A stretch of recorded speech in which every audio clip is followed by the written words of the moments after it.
Before we begin, settle in and let the sounds of the sea carry you back in time. Tonight, we're stepping into the real life of a pirate during the golden age of piracy. Not the legend of buried treasure and freedom, but the quieter, harsher reality of long nights at sea, spoiled food, strict discipline, and the constant strain of survival. For most pirates, life was not a grand adventure. It was repetitive, uncomfortable, and often deeply exhausting. And yet, for many men, it still seemed better than the world they had left behind. So tonight, let's slowly drift aboard and explore what life was truly like. One worn deck plank, one dim lantern, and one restless night at a time. He woke to the gentle, ceaseless sway, a cradle's motion that was not his own. The world was dark, close, and thick with smell. Salt was the first note, a sharp, clean tang that lived in the very wood. Then came the tar, a pungent, oily scent from the rigging above, and beneath it, the dense warm odor of unwashed bodies and wool blankets, long soaked with sweat and sea damp. The air was a broth of human existence, breathed and rebreathed in the cramped belly of the ship. He lay in his hammock, a canvas sling suspended among dozens of others, a colony of sleeping men strung like cocoons in the gloom. The forecastle was a cave, its curved ribs disappearing into shadow overhead. All around him came the soft sounds of sleep, the rhythmic sigh of breath, the creak of hemp ropes as a man turned in his rest. The hammock swung in a slow, synchronized dance, pushed by the deep, rolling heartbeat of the sea against the hull. His own body moved with them, utterly passive, a leaf caught in a slow current. A faint, granular light began to define the space. It fell in narrow, dusty shafts through the wooden grating set into the deckhead above, the ship's only concession to air. The light was the color of weak tea, and in it, motes of dust and flecks of straw from the packing beneath the deck danced a silent, chaotic jig. He watched them, his mind still soft with sleep, and could only by the pressing reality of the smells and the sounds and the swing. He could make out shapes now, the curve of a shoulder in the next hammock, the dark mound of a sea bag stowed in the narrow aisle, the gleam of a tin mug hanging from a hook. The light grew, minute by minute, turning from grey to a pale watery blue. It traced the grain of the massive timber knees that braced the sad hull, revealing the sweat-darkened wood and the rough, hurried carvings of initials and crude ships left by men long gone. The gentle symphony of sleep began to fracture. A deeper groan, the scratch of coarse fabric, the wet smack of lips. He remained still, observing this quiet unveiling. This was his world now. The close air, the shared breath, the perpetual motion. The light through the grating brightened, promising the day above, a day he could not yet imagine. For this suspended moment, there was only the forecastle and its inhabitants, a single, breathing organism held within the wooden shell, riding the dark, immense swell of the ocean. The ship itself seemed to sigh in its timbers, a long, low creak that spoke of immense weight and ancient strain. The swing of his hammock was a metronome, measuring out these last seconds of collective peace. Soon the bell would ring, boots would clatter on the deck above, and the day would claim them all. But for now, there was only this: the salt, the tar, the breath, and the slow, patient light. painting the world of men back into existence. The bell shattered the forecastle's peace, a sharp, brassy clang that reverberated through the timbers. The sound was a command, immediate and absolute. The gentle symphony of sleep ended as men stirred with practiced, groaning resignation. The young sailor swung his legs from the hammock, his bare feet finding the cool, damp deck. He moved with the others, a silent current of men pulling on coarse trousers and worn shirts, their movements economical in the cramped space. No words were exchanged. The ritual was too old for speech. He climbed the companionway ladder, the rough wood biting into his palms. Emerging onto the deck was like breaking a surface. The cool morning air, sharp and clean, washed over him, scouring the sleep and the close forecastle smells from his lungs. The sky was a vast pale bowl of liquid pearl, bleeding into soft gold. At the eastern horizon, the ship was no longer a dark, breathing cave, but a complex geometry of light and shadow, every line etched in clarity.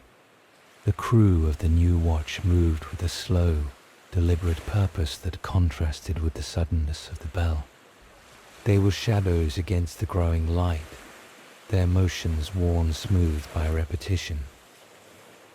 One man stretched, his spine cracking audibly, before ambling toward the ship's wheel. Another leaned against the capstan, rolling tobacco in a calloused palm. There was no hurry, only the steady assumption of duty. The departing watch shuffled past, their faces blurred with fatigue, descending into the gloom without a glance. The young sailor stood by the rail, transfixed by the horizon. It was a perfect, unbroken line where the washed-out blue of the sky met the darker, endless blue of the sea. Nothing interrupted it. No cloud, no bird, no distant smudge of land. It was a void of immense and quiet power, a reminder of their profound isolation. The sails above, still slack in the dawn calm, were turned to translucent gold by the low sun, the intricate rigging a black web against the glowing canvas. The chill of the night still clung to the air, carrying the clean, metallic scent of the deep ocean. He shivered, not entirely from the cold. A hand fell on his shoulder, not roughly, but with a firm weight. It was the experienced crewman, his face a landscape of sun-weathered lines and quiet eyes. He said nothing, merely nodded toward a tangle of rope lying in a loose serpentine coil on the deck. The task was clear. The rope was heavy, damp with dew, and smelled of tar and salt. His first fumbling attempts to gather produced only a thicker snarl. The experienced crewman watched for a moment, then knelt. His hands, scarred and knotted, moved with a fluid, unconscious grace. He gathered the line in wide, looping sweeps, his fingers flicking and turning, guiding the hemp into a perfect concentric circle. Each coil lay flat against its neighbor, a braided spiral growing on the deck. He worked in complete silence, his focus absolute, demonstrating a rhythm that was both simple and profound. It was not about speed, but about economy, about aligning one's movements with the nature of the rope itself. His own hands felt clumsy and foreign, but he matched the slow, sweeping pace, the careful placement. The older man gave a slight, almost imperceptible nod, then moved away to his own duties, leaving him to the rope and the dawn. The ship, now fully awake, hummed with a low, familiar music of creaking wood and soft footsteps. A vessel once again engaged in its endless conversation with the sea. The captain emerged from his quarters with a quiet authority that required no announcement.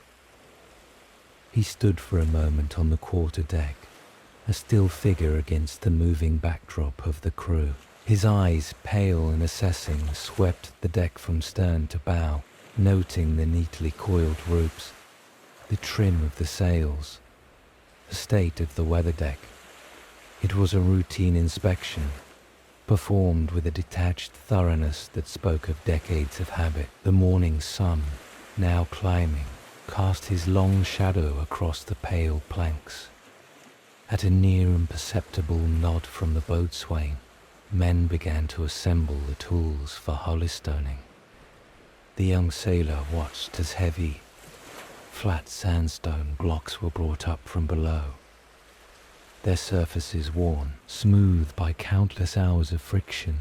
Buckets of seawater followed, sloshing over the sides as they were hauled up. The crew knelt in loose rows across the broad expanse of the main deck, a posture of humble industry. The work began.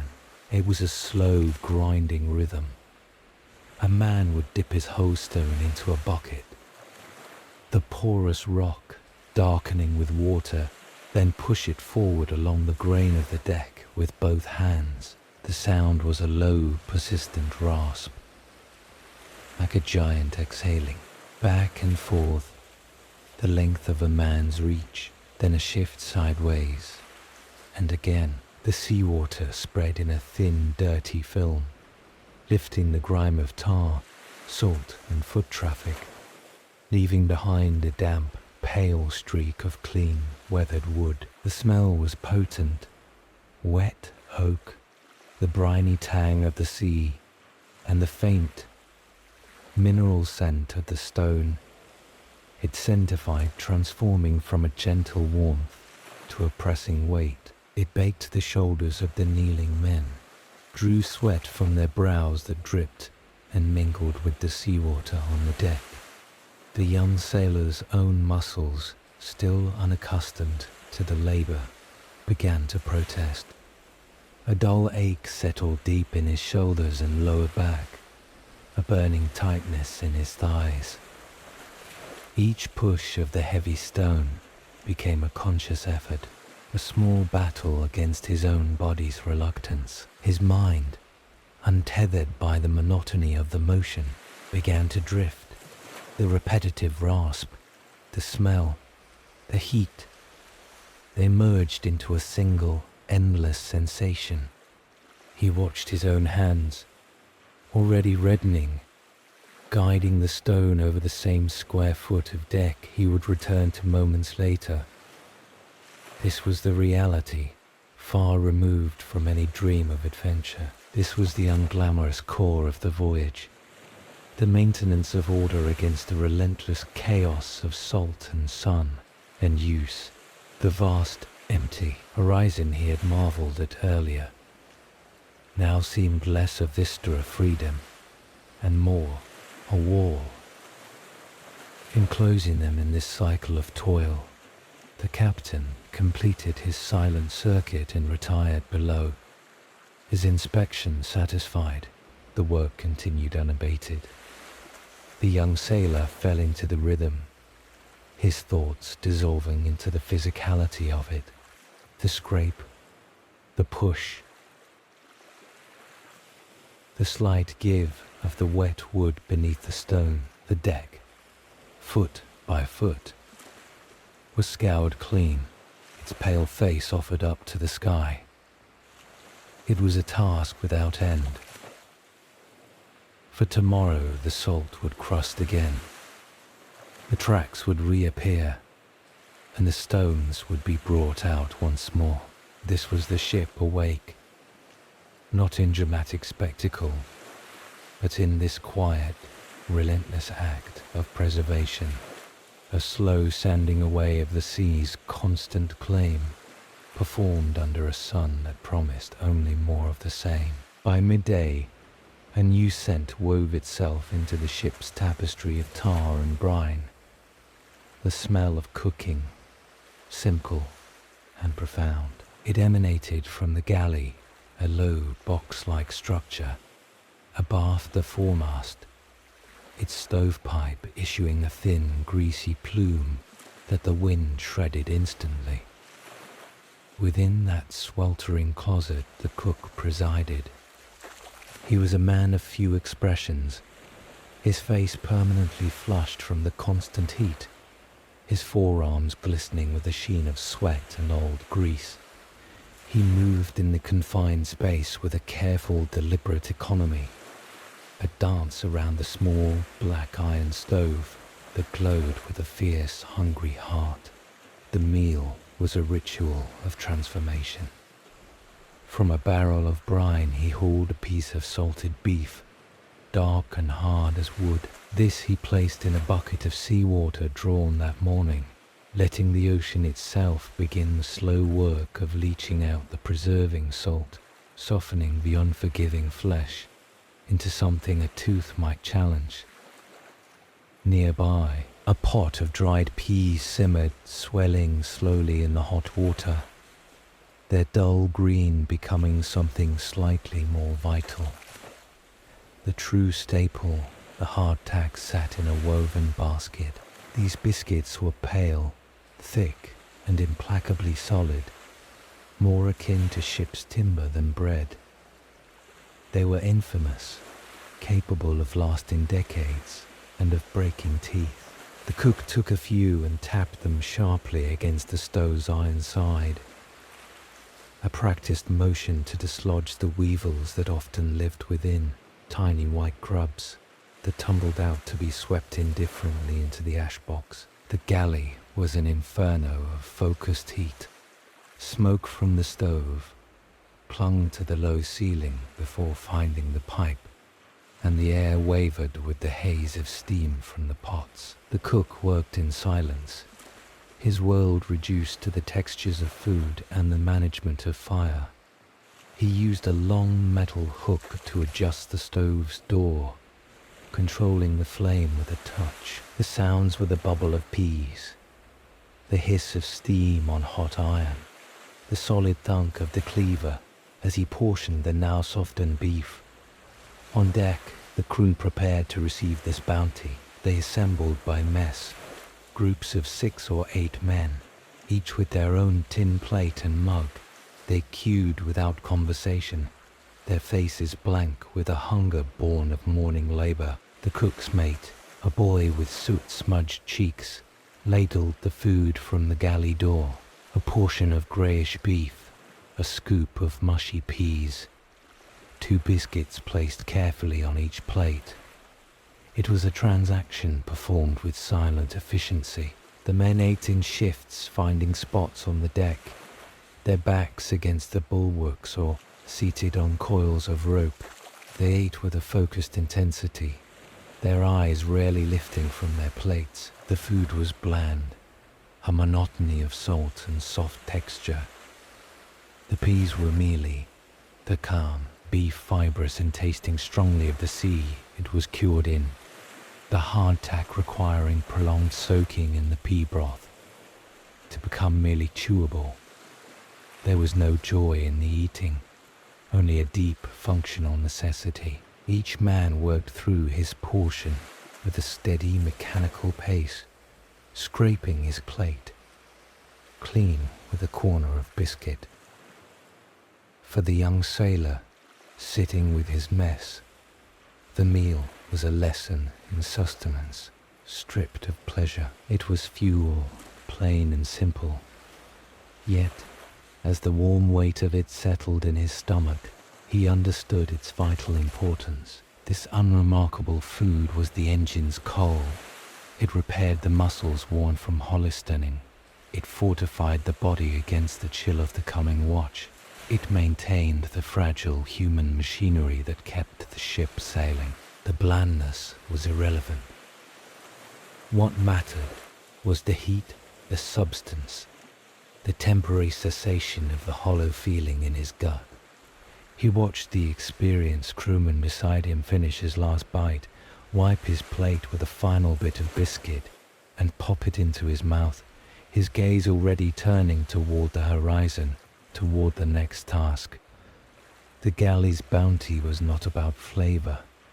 It was about continuity, a daily reaffirmation of the body's contract with the sea, signed in salt beef and hardtack. Consumed in quiet gratitude on a sun-warmed deck, the afternoon brought a lull, a slow golden hour, where the sun's heat softened and the wind settled into a steady, gentle breath. The ship moved with a drowsy rhythm, the wake a quiet hiss of white lace on blue. It was in this calm that the experienced crewman found the young sailor, sitting with a length of discarded line. Without a word, the older man settled beside him on the deck, his movements as fluid and silent as a shadow falling. He took the rope from their young man's hands. It was tarred hemp, coarse and stiff, smelling of pine and the sea. Its fibers are dark, golden, brown. The experienced crewman ran it through his fingers, a slow, tactile assessment. His hands were a map of his trade, knuckles enlarged, palms cross-hatched with white scars and calluses as thick as leather, the nails short and permanently edged with grime. Yet their touch was surprisingly delicate. He began with the bowline, holding the working end. He formed a small loop, the rope lying passive across his thigh. His fingers moved with a precise, unhurried confidence. He passed the end up through the loop, around behind the standing part, and back down through the little eye. A gentle pull, and the knot cinched into a secure, non-slipping loop. He held it up, a perfect teardrop of twisted hemp. He then undid it with a quick, practiced flick, and handed the line back. The young sailor tried to mimic the motions. His fingers felt thick and stupid, all thumbs. The rope resisted, kinking and twisting in ways it had not.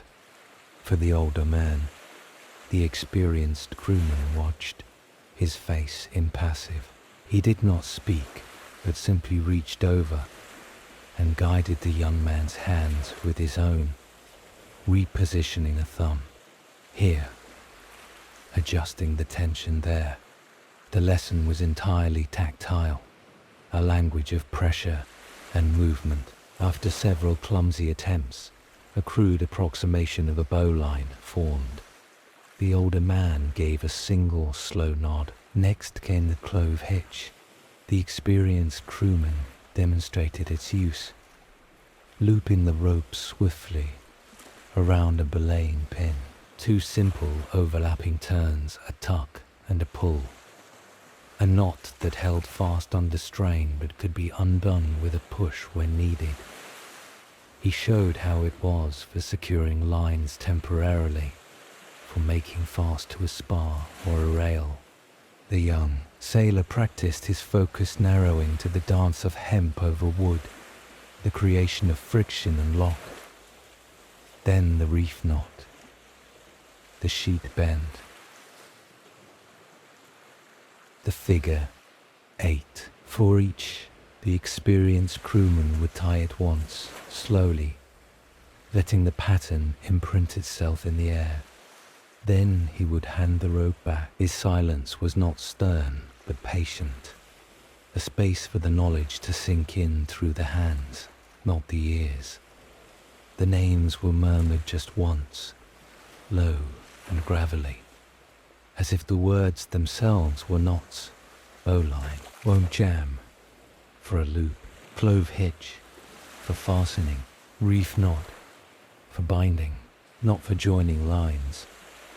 Remember, the young sailor's world shrank to the feel of the rough fibers, the growing heat in his fingertips from the constant friction, the subtle differences in tension that meant the difference between a knot that held and one that spilled uselessly apart. He smelled the tar, the salt on his own skin, the faint sun-warmed scent of the dry deck. The endless sound of the sea was the only soundtrack, a constant, soothing exhale against the hull. It was a quiet communion. The experienced crewman offered no praise, only correction, a nudge of a finger, a demonstration repeated. Yet in that taciturn patience, there was a profound mentorship.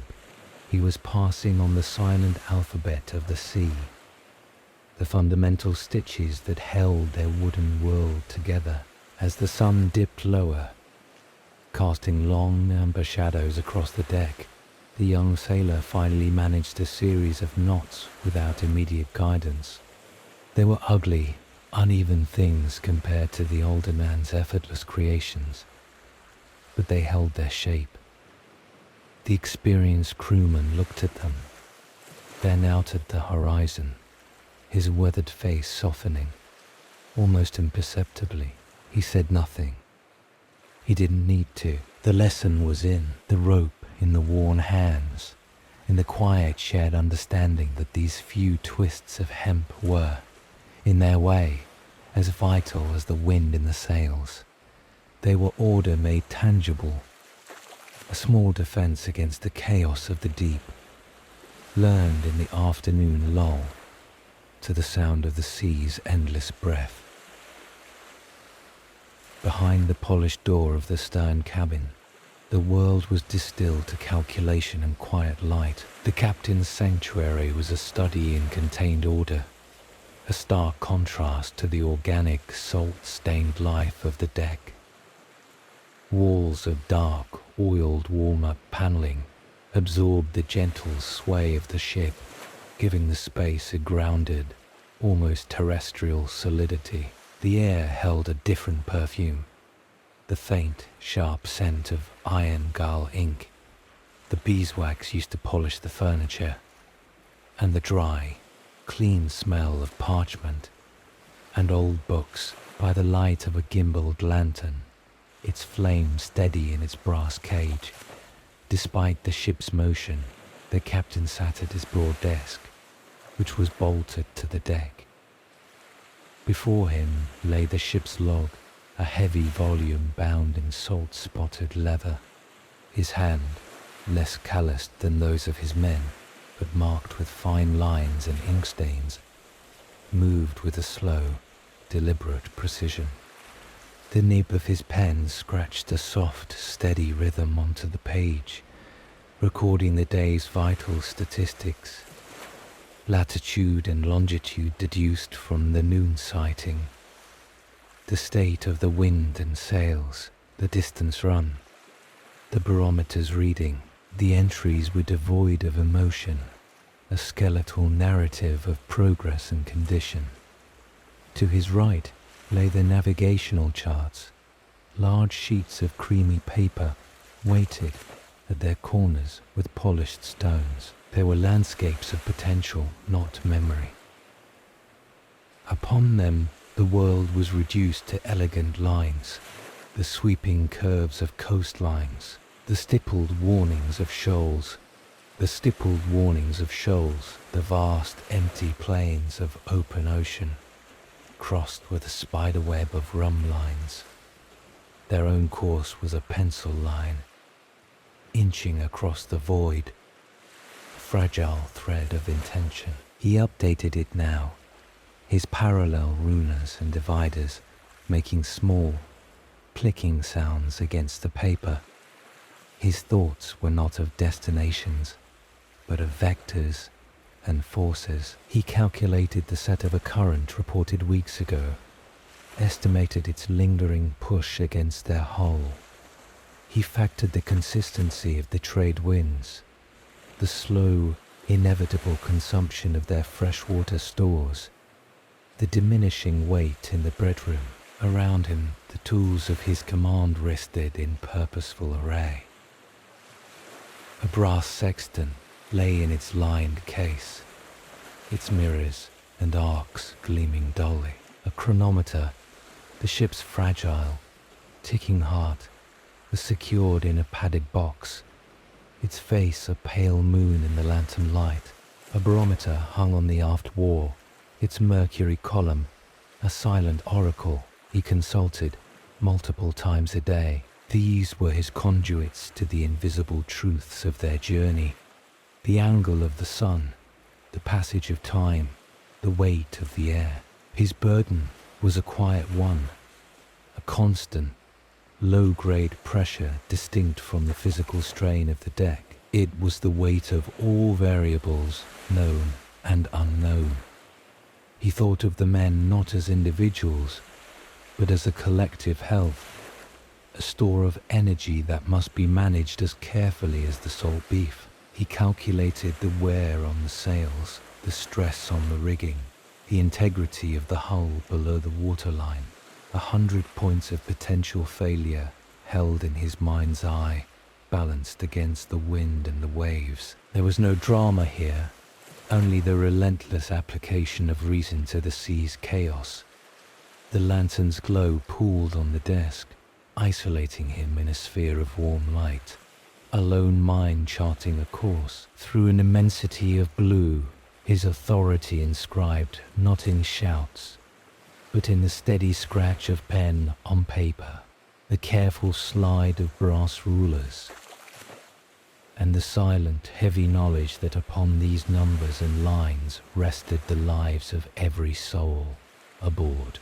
The ship creaked softly around him, a wooden shell full of sleeping men, all of them unknowingly cradled within the precise, silent geometry of his thoughts. The night watch began. In subtraction of the world, color bled away, leaving only shades of charcoal and ink.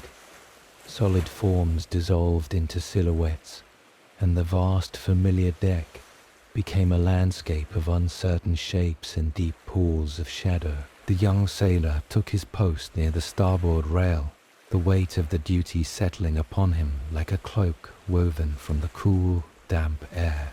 The ship was a different creature after dark, its daytime bustle replaced by a profound humming solitude. His world contracted to sound and touch. The most immediate was the ship's own voice, a complex symphony of strain and motion. The hull emitted a deep, resonant groan as it shouldered through a gentle swell, a sound that seemed to come from the very heart of the timber.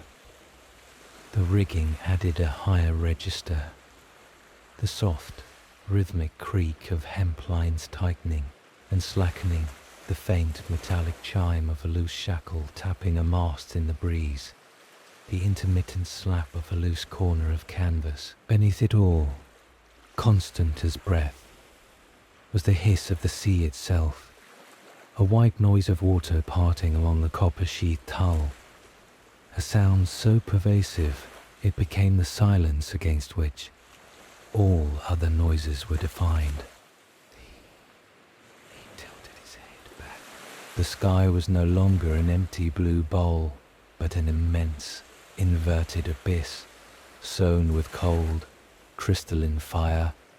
Stars in their millions pierced the velvet black, their light ancient and indifferent. They were not the friendly, scattered pinpricks of land, but a dense, swirling river of brilliance. The Milky Way, a luminous scar across the dome of night. The constellations, those familiar pictures, were drowned in this overwhelming profusion, their patterns lost in the sheer abundance of light.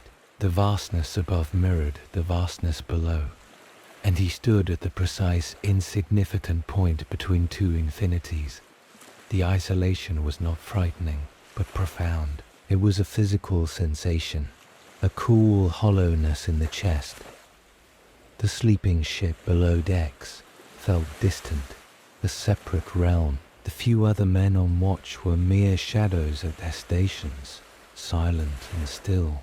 He was alone with the rhythm of the ship and the slow march of his own thoughts, which turned inward in the absence of external distraction. Memories of land, the solid feel of cobblestones, the smell of turned earth, felt like stories told about someone else, fragile and unreal against this enduring breathing reality of wood and sea and stars. His duty was deceptively simple, to watch and to listen.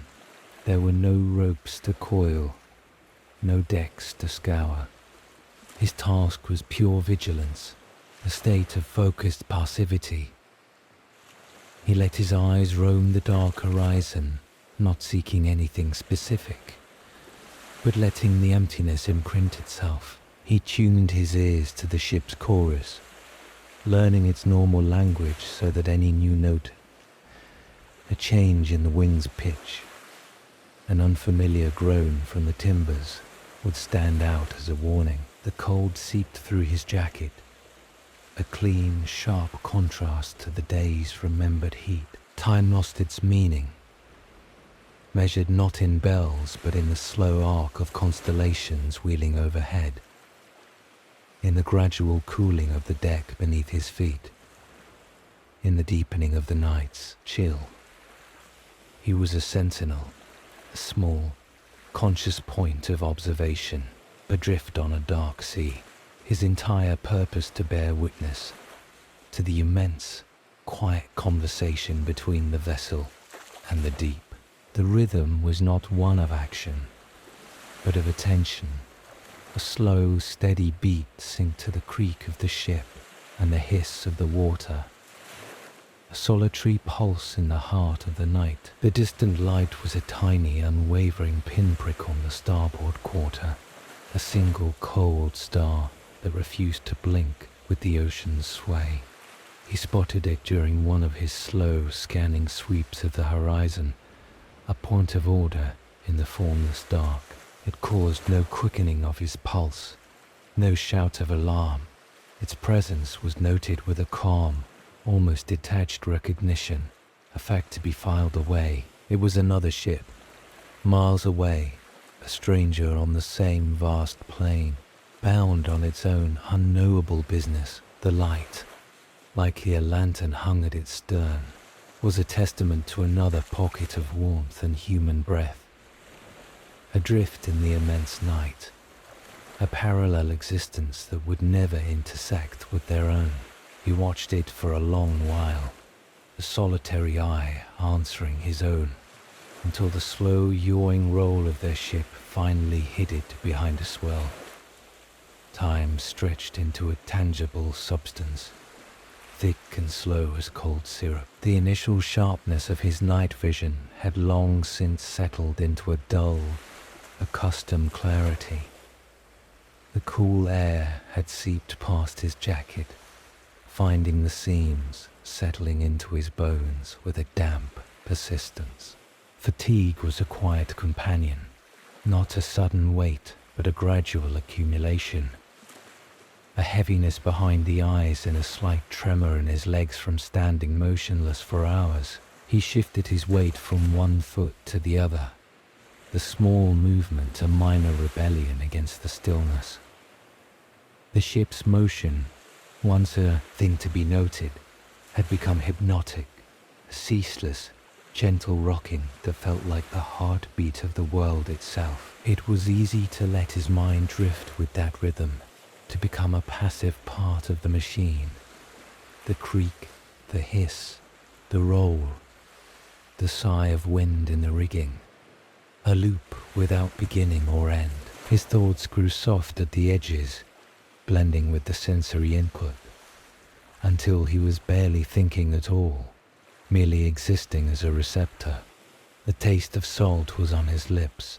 The smell of the night sea was a clean, mineral scent, devoid of the day's organic warmth.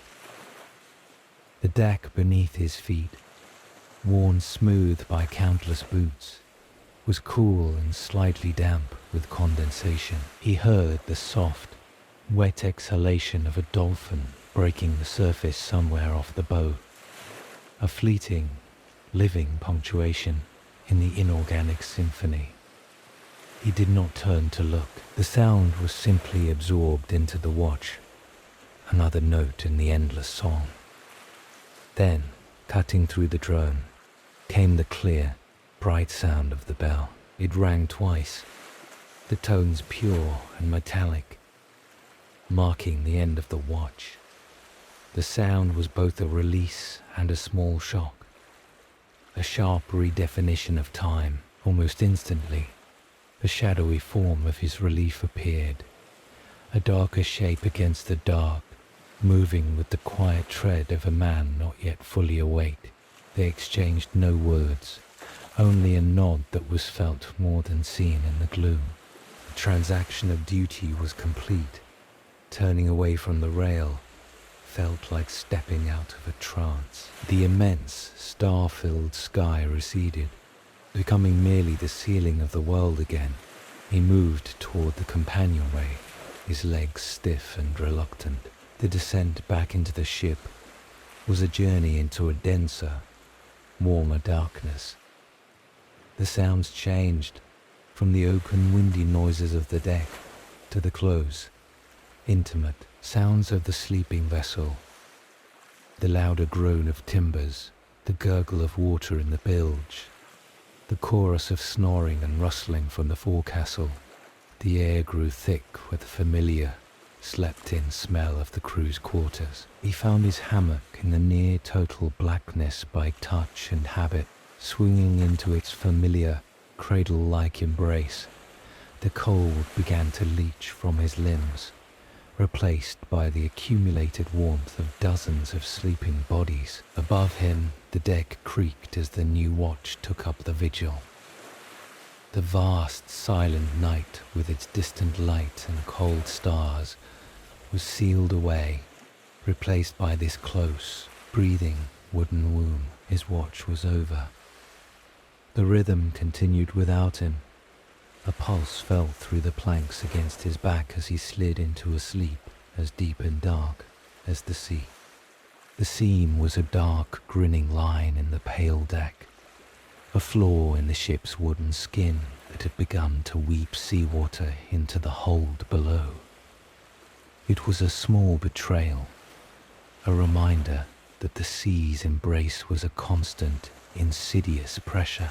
The work to mend it was not a matter of glory or speed, but of slow, deliberate restoration. A battle fought on hands and knees under a hammering sun. The experienced crewman led the small party, his tools laid out with ritual care. A caulking iron, its blunt edge worn silver. A mallet with a head darkened by sweat and old pitch. A bucket of fresh oakum, the tarred hemp fibers looking like a mass of coarse black hair. And a small pot-bellied iron heater with a lid, from which issued a thin prose, a vis, from which is a thin, acrid plume of smoke. The sun was a white, merciless eye directly overhead, baking the deck, planks until they were almost too hot to touch. The air shimmered above the wood, and the smell of hot pitch soon cut through the usual scents of salt and tar. The first step was excavation. The experienced crewman knelt, his knees cracking audibly, and took up the iron and mallet. He positioned the chisel-like tip into the seam, where old, hardened oakum from some long ago port had shrunk and failed. A sharp, precise tap of the mallet, and a fragment of the black, petrified material popped free.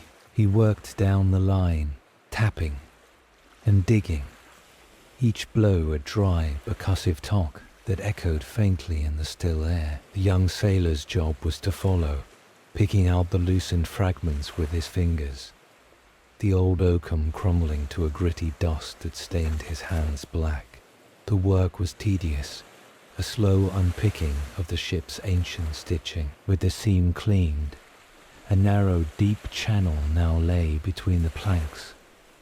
The experienced crewman took a handful of the new oakum. He rolled a strand between his palms, twisting it into a tight, tapered rope. Laying it into the groove, he began to drive it home. This was the true caulker's art, Holding the iron against the oakum, he struck it with the mallet. Not a savage blow, but a firm, measured tap that packed the fibers deep into the gap. Tock, tock, tock. The rhythm was meditative and relentless. Each strike compacted the material, forcing it to expand sideways and grip the wood, creating a watertight plug. The young sailor fed him fresh strands, watching as the black line grew, swallowing the seam, inch by laborious inch. Sweat dripped from the experienced crewman's brow, leaving dark spots on the pale wood. The young sailor's own back screamed from the hunched posture, his shirt plastered to his skin. The sun seemed to focus its entire weight on the patch of deck they occupied. Finally, with the oakum packed flush with the deck surface, the heater was brought closer. The experienced crewman used a long, curved ladle to scoop out a viscous stream of bubbling pitch, its surface shimmering with heat. With a steady hand, he poured it along the seam, the hot tar flowing like black honey into the channel, sealing the oakum completely. The smell intensified, a pungent, resinous odor that was almost solid in the hot air. The pitch cooled quickly in the sun, darkening to a hard, glossy finish, a permanent black scar over the wound. They sat back, the mallet and iron resting. The repaired seam was now a neat, dark line, stronger than the surrounding wood. The work had consumed the entire afternoon. It was utterly unglamorous. No sails set, no miles gained, no enemy sighted. It was pure maintenance. The endless, hidden labor that fought a silent war against decay and the sea's patience. The experienced crewman wiped his face with a rag, leaving a smudge of pitch and oakum dust across his cheek. He looked at the seam, then at the vast, indifferent ocean, and gave a small, satisfied grunt. For today, the ship was whole. Tomorrow, another seam would whisper its need, and they would kneel again, mallet in hand, under the same relentless sun, performing the same vital, anonymous sacrament to keep their wooden world afloat. For days the horizon had been a perfect, unbroken seam between sea and sky, a blue-on-blue monotony that the mind began to accept as eternal. Then, in the crystalline light of mid-morning, a smudge appeared on the starboard bow. It was a faint, hazy bruise of green against the endless blue, so subtle that at first the young sailor thought it a trick of his eyes, a longing made manifest. But the smudge persisted, hardening with each hour into a solid, undeniable line, an island. The word passed through the crew not as a shout, but as a quiet current, a low hum of altered attention. The ship altered course, not to make port, but to approach the leeward side where a great silver ribbon of a waterfall could be seen cascading down a mossy cliff face into a rocky cove. This was no destination, merely a resupply point, a brief transaction with the solid world. As they drew nearer, the details resolved. The green was not a uniform mat, but a tapestry of countless shades, the dark emerald of dense foliage, the lighter, almost yellow green of sunlit fronds, the rich brown green of wet rock draped with vines. The air, which for weeks had carried only the clean, sterile scents of salt and wind, began to change. It was the smell that struck the young sailor first, a physical blow of memory and sensation. As the anchor chain rattled out in the sheltered cove, a new atmosphere enveloped the ship. It was the damp fecund odour of wet earth and rotting vegetation, the sweet, heavy perfume of unknown flowers, the sharp, resinous tang of broken leaves and warm soil after the austere purity of the ocean's breath. This was an olfactory cacophony, overwhelming and profoundly alien. He inhaled deeply, his lungs seeming to remember a function beyond mere survival. Percent of life, of processes of growth and decay, was a shock to a system accustomed to the mineral simplicity of the sea. The work was swift, a model of efficient purpose. The longboat was lowered, and empty water casks were rolled into it. A party rowed for the base of the waterfall, where a deep, fresh pool had formed. The young sailor was among them. Rowing toward the shore, he saw fish darting in the clear shallows, their scales flashing. He heard new sounds, the constant, rushing roar of the waterfall, the chatter of unseen birds, the rustle of leaves in the offshore breeze. When the boat ground onto the pebbled beach, he stepped out. The feeling of solid, unmoving ground beneath his boots was so strange it made him dizzy. He stood for a moment, swaying out of habit, but the earth did not yield. It was profoundly, absolutely still. He helped roll the casks to the pool's edge, where the cool, sweet fresh water gushed. The work was done in near silence. The men focused on the task, but their eyes kept lifting to the wall of green that began just a few yards away. The young sailor's hands, as he helped guide a filled cask, brushed against a broad, waxy leaf. The texture was cool and firm, nothing like the tarred, hemp or sun-warmed wood of his world. It felt impossibly vital. The temptation to step into the shade of those trees, to feel the soft give of soil underfoot, was a palpable ache that no one strayed. This was not their domain. They were visitors, taking what they needed and leaving. Within an hour, the casks were full and secured in the longboat. They pushed off from the beach, the sounds of the island fading behind the steady splash of oars. As the ship grew larger before them, the young sailor turned for a last look. The line of green receded, softening once more into a smudge. A dream on the horizon. Climbing back aboard the ship, the solid deck felt familiar, yet different. The scent of earth clung to his clothes for a short while, a fading ghost, before it was chased away by the dominant smells of salt, tar, and wet canvas. The anchor was hauled, the sails filled, and the ship turned its bow back to the open sea.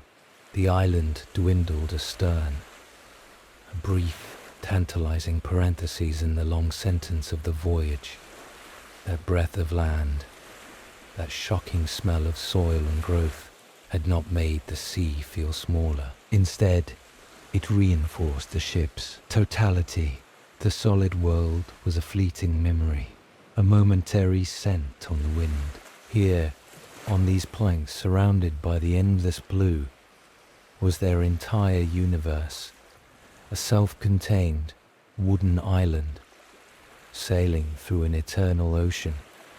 The longing for the green shore was real, but as the horizon once again became a perfect, empty line, the longing was folded into the rhythm, another quiet note in the ship's enduring song.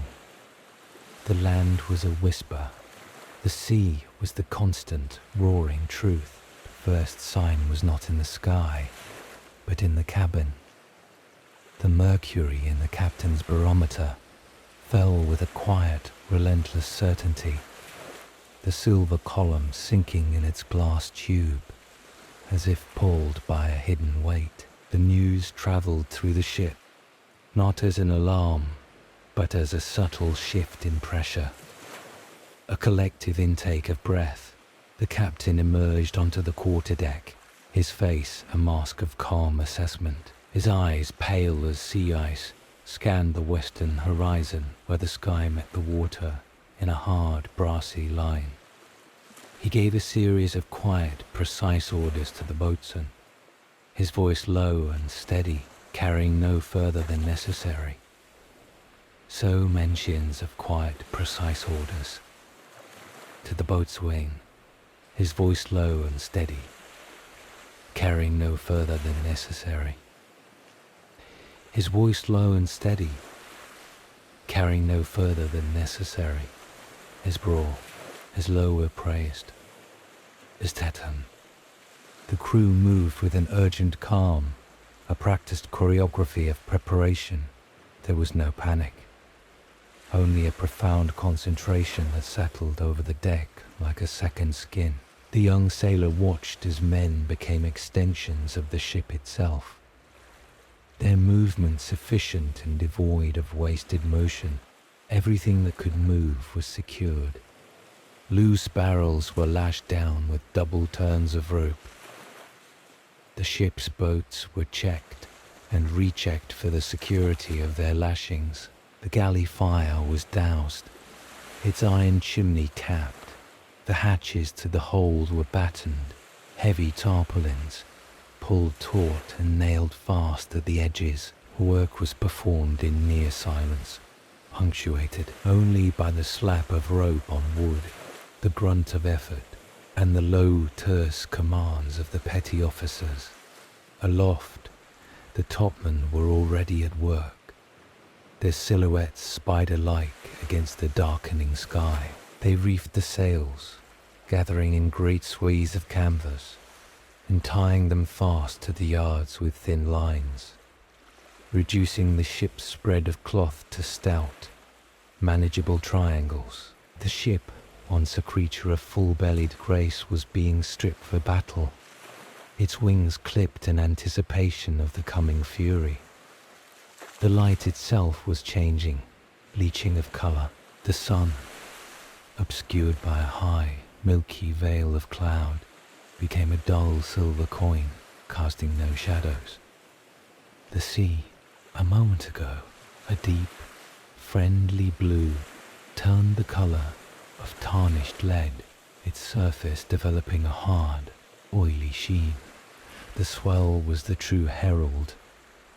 It began as a long, deep undulation, a massive, slow breath from the ocean's depths. The ship no longer cut through the water with its usual sharp pitch and roll. Instead, it began to lift on a rising invisible shoulder, hanging for a moment at the crest before sliding down the long, glassy back into the trough. The motion was heavier, more profound, a deep organ note felt in the bones. The wind, which had been steady, dropped to an eerie whisper, leaving the reefed sails slack. In that sudden quiet, the smell arrived, the sharp, clean, metallic scent of ozone, a promise of lightning cutting through the salt and tar. The crew worked on, their faces set, their eyes occasionally flicking to the western horizon where the bruise-coloured clouds were now piling upon one another, their tops boiling into anvil shapes. The atmosphere was thick with controlled anticipation, a coiled energy thrumming through the ship. The young sailor, tasked with securing the last of the loose gear, felt his own heart beating a quick, steady rhythm against his ribs. This was not the fear of the unknown, but the sharper, more focused fear of the known, a trial foretold by the falling glass, the building sea, and the silent, concentrated readiness of every man around him. The storm was not yet upon them, but its prelude was in the heavy air, the strange light, and the silent, purposeful dance of men preparing their wooden world to meet the ocean's rage. The ship itself seemed to tense, every timber, every taut line awaiting the first true blast.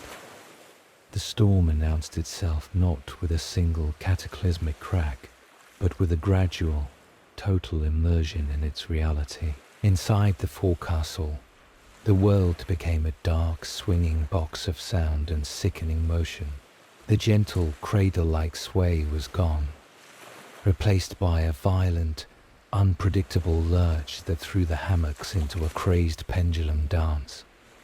They swung not in unison, but in conflicting arcs, colliding with soft, heavy thuds, as the ship climbed a mountainous wave, hung shuddering at the peak, and then plunged down the other side into a trough that felt like a long, falling silence before the next crushing ascent. Light was a memory.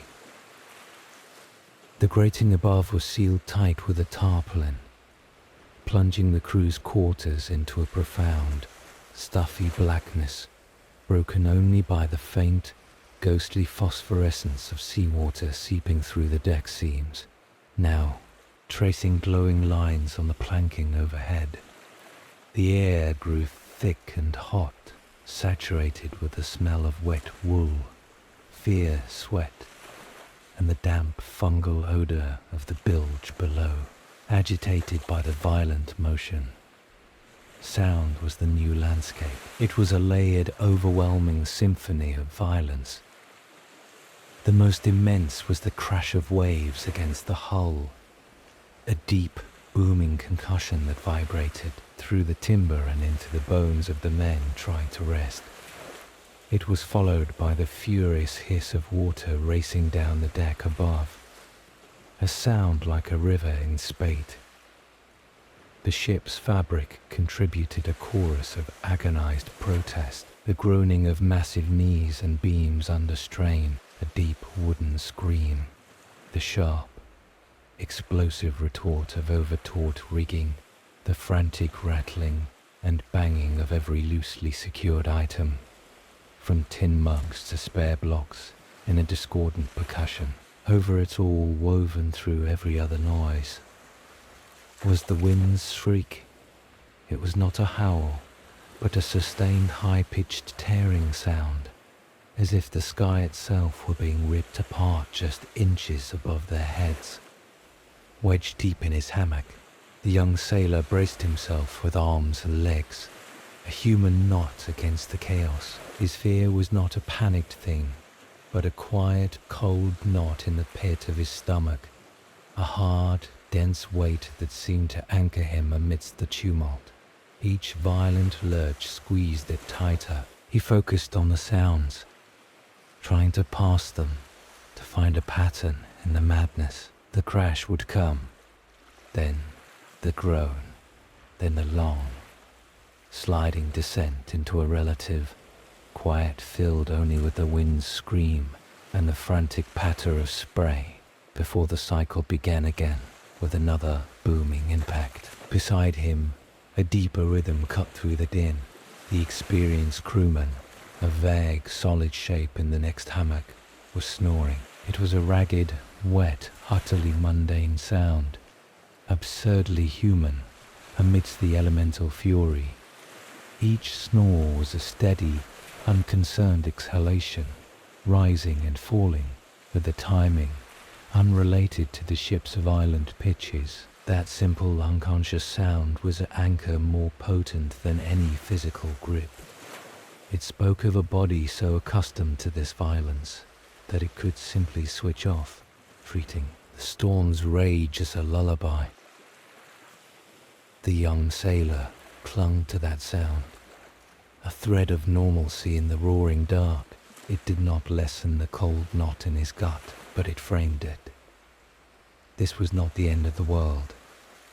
It was a condition to be endured, a noisy, violent room in which some men could still sleep. He closed his eyes, not to rest, but to listen to the ship's suffering, to the ocean's assault, and to the steady snoring breath beside him, a quiet lesson in endurance whispered in the dark.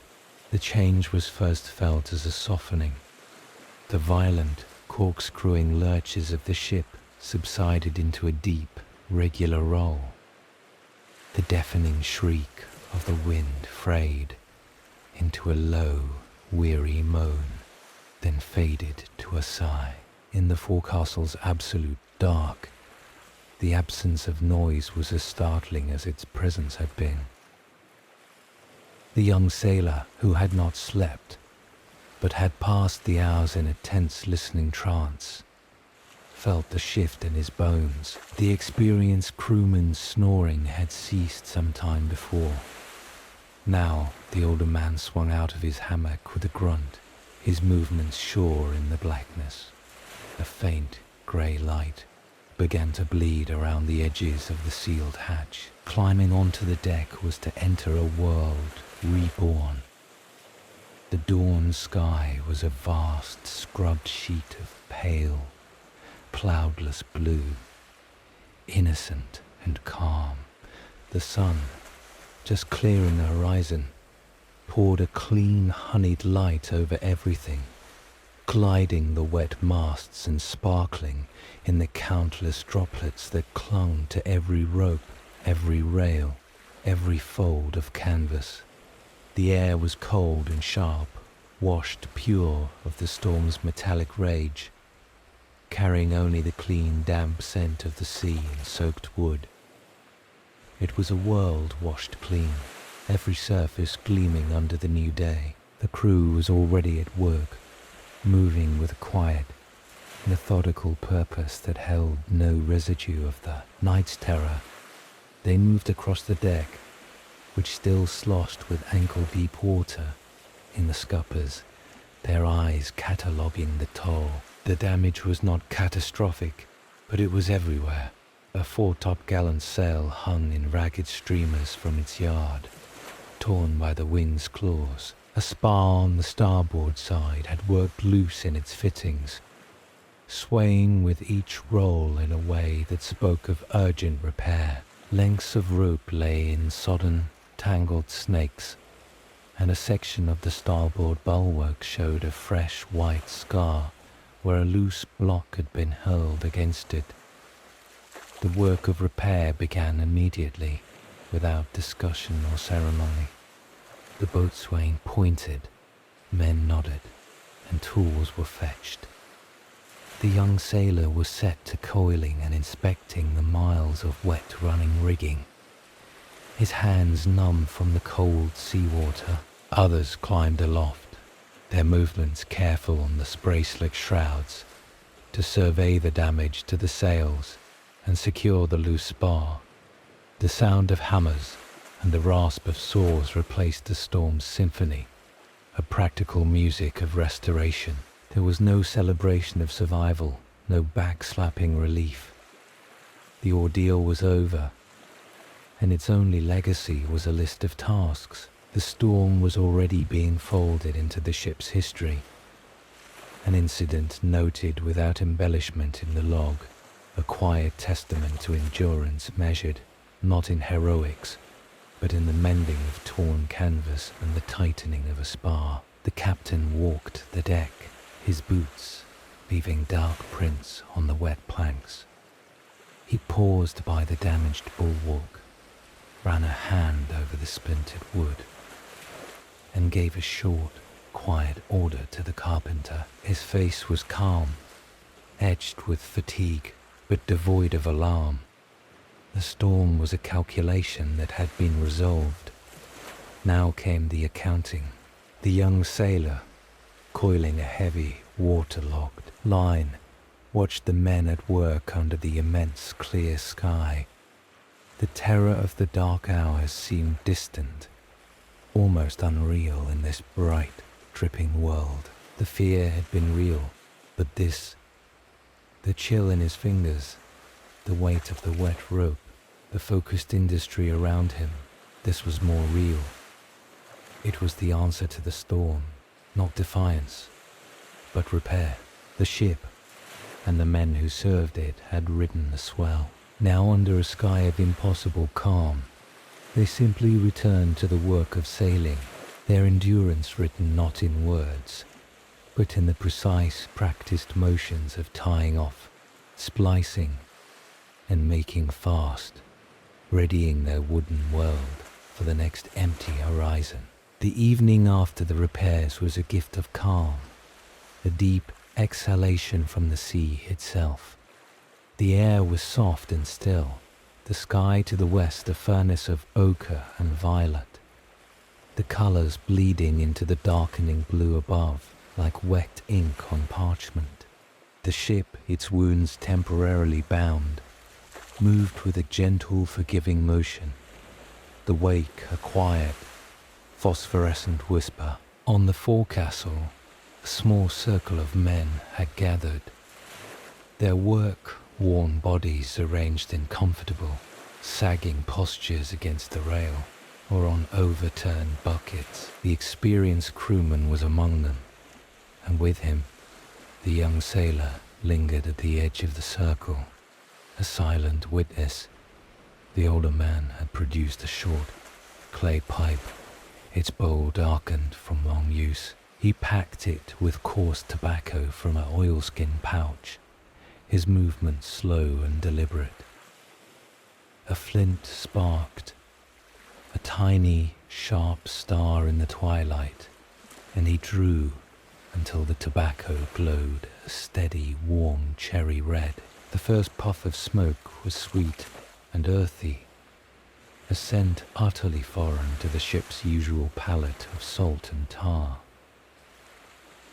He passed the pipe to the man on his left, a grizzled topman with a missing fingertip.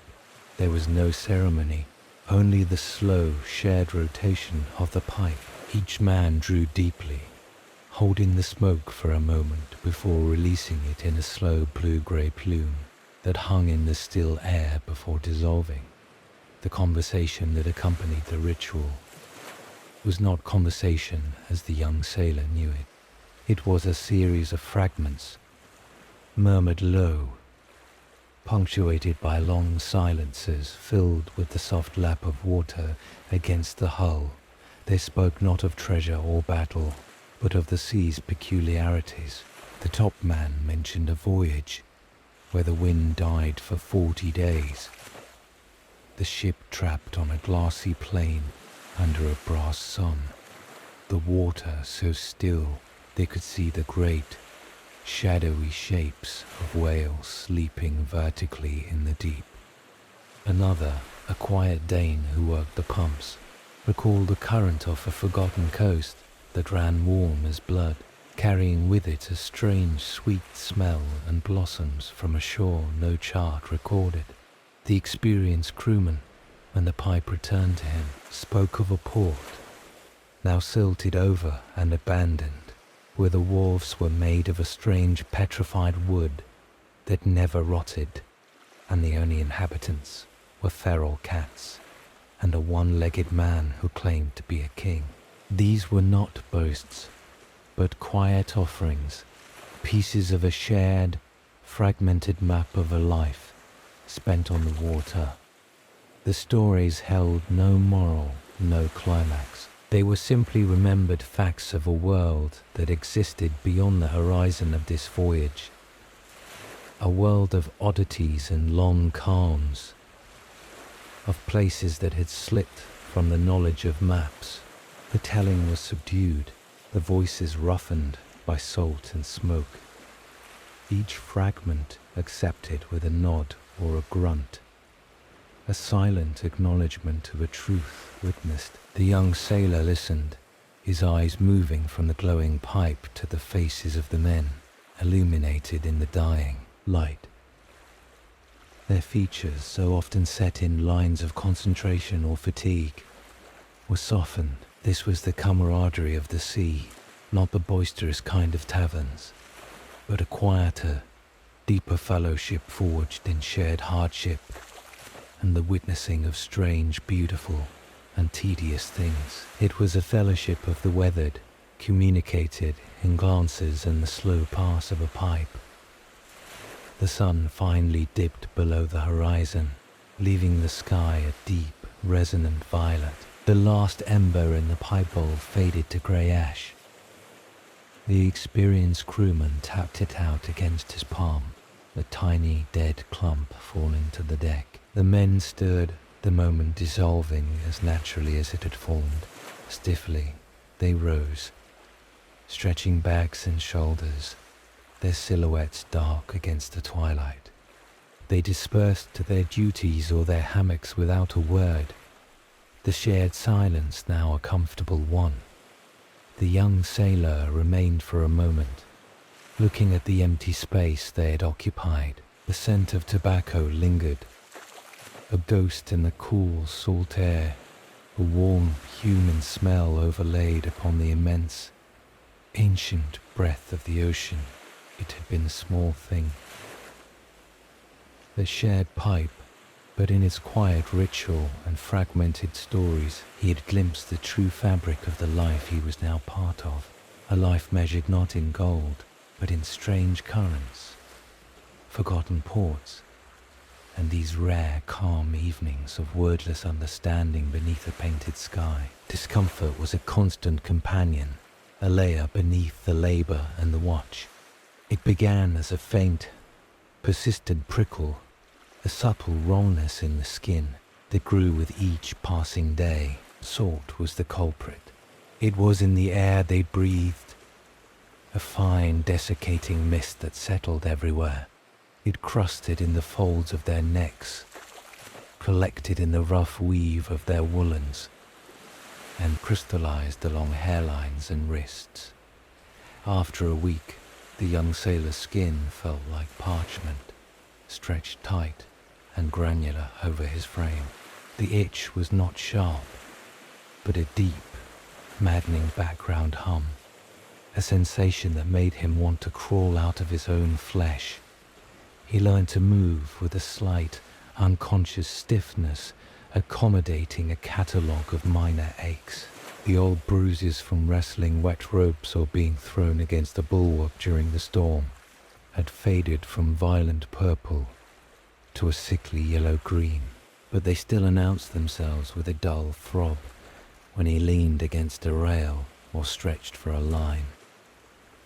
His palms, once soft, were a landscape of broken blisters that had hardened into calluses, but the skin around them was cracked and raw, stinging whenever they were soaked in seawater. His shoulders carried a permanent, deep-seated soreness from hauling, a familiar weight he now wore like a garment. His clothing told a similar story of attrition. The coarse linen of his shirt had been chafed, thin under the arms and across the shoulders, the fabric growing translucent and fragile. A tear had appeared near the hem, a long, careless rip from catching on a nail head. One evening, in the dim light of a slush lamp, he attempted a repair.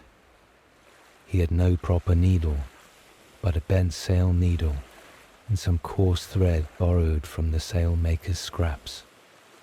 His hands, adept now at knots, felt clumsy with the small, precise work. He pulled the frayed edges together, pushing the thick needle through the resistant cloth with the heel of his palm, his stitches large and uneven, a clumsy black scar across the fabric. It was not pretty, but it would hold. The act felt profoundly domestic, a small reclamation of order against the sea's relentless wear. The greatest relief came from the sky. After a squall passed, leaving the air washed and heavy, he noticed the experienced crewman setting out a small tarred canvas bucket under a drip from the edge of the foresail. Fresh water, not from the guarded casks, but a gift from the clouds. The young sailor mimicked him. Finding a chipped wooden bowl, he placed it carefully, catching the slow, clear drops that fell from the sodden rigging. It took most of an hour to collect a few scant inches. In a quiet corner of the deck, hidden from the wind, he used this treasure. He dipped a ragged piece of cloth into the cold, sweet water, wringing it out just enough. The first pass over his face was a shock. the sensation so clean it was almost painful. He scrubbed at the salt around his eyes and mouth, the cloth coming away grey-brown. He worked down his neck and arms, the water turning brackish quickly. The relief was immediate and profound. The tight, itchy film was gone, replaced by a fleeting, cool cleanliness. The salt would return by tomorrow, the itch with it, but for this moment his skin felt like his own again. He watched the dirty water, then tossed it over the lee rail, a small sacrifice to the sea. These were the terms of life aboard, a negotiation with persistent hardship, managed not with complaint, but with quiet, pragmatic resignation. The itch, the ache, the mending, they were not interruptions to the voyage, but the very fabric of it, threads woven into the daily rhythm of the ship, accepted as one accepts the wind, or the swing of the deck. The storm and its repairs folded into memory, leaving behind a week of perfect, unbroken sailing. The wind settled into a steady, gentle breath from the east day and night. As reliable as a heartbeat, the sails mended and reset, bellied out in smooth, firm curves, and the ship carved its way westward with a serene, effortless motion. The horizon became a permanent, empty circle, a perfect blue line that never changed, never offered a smudge of land or the distant square of another sail. The world was reduced to its simplest elements: the wood of the deck, the canvas of the sails, the hemp of the ropes, and the endless, all-encompassing blue, the routine of the watches, the meals, the maintenance, continued, but it shed its urgency. Without the threat of storm or the distraction of landfall, the sameness became profound, a deep, meditative groove. The young sailor's initial wonder at the vastness had long since dulled. It was not replaced by boredom, but by a deep, almost cellular familiarity. The sea was no longer a spectacle to be observed. It was the condition of his existence, as constant and unremarkable as the air in his lungs. He spent long hours simply watching the wake. It was a hypnotic white road, unspooling endlessly from the ship's stern, a braided pattern of foam and bubbles that churned the deep blue into a milky turquoise before dissolving back into uniformity 100 yards astern. The pattern was never exactly the same, yet it was eternally repeating, a visual echo of their passage through a medium that showed no scar. He would trace the intricate whirls and spirals, his mind emptying into the ceaseless, gentle hiss that accompanied it, a sound so constant it became a form of silence. The blue itself held variations he had learned to see. Directly below the rail, it was a dark, profound indigo, a color of immense depth. Farther out under the sun, it shifted to a brilliant, crystalline azure. At the horizon, it paled to a hazy, metallic, grey-blue, where sea and sky bled together in a seamless, impossible join. This endless blue was both a prison and a cathedral, its sheer scale annihilating thought. Time lost its land-bound meaning. It was measured in the slow arc of the sun, the changing of the watch, the gradual wearing of a rope across a block. Days blended into one another, marked only by the slight deepening of the tan on his forearms and the steady consumption of their stores. The challenge was no longer external. It was not storm or battle, or the mastering of a knot. The challenge was the expanse itself, the vast quiet patience of it. It asked nothing, and offered nothing but itself. The mind, deprived of novelty, turned inward or simply stilled.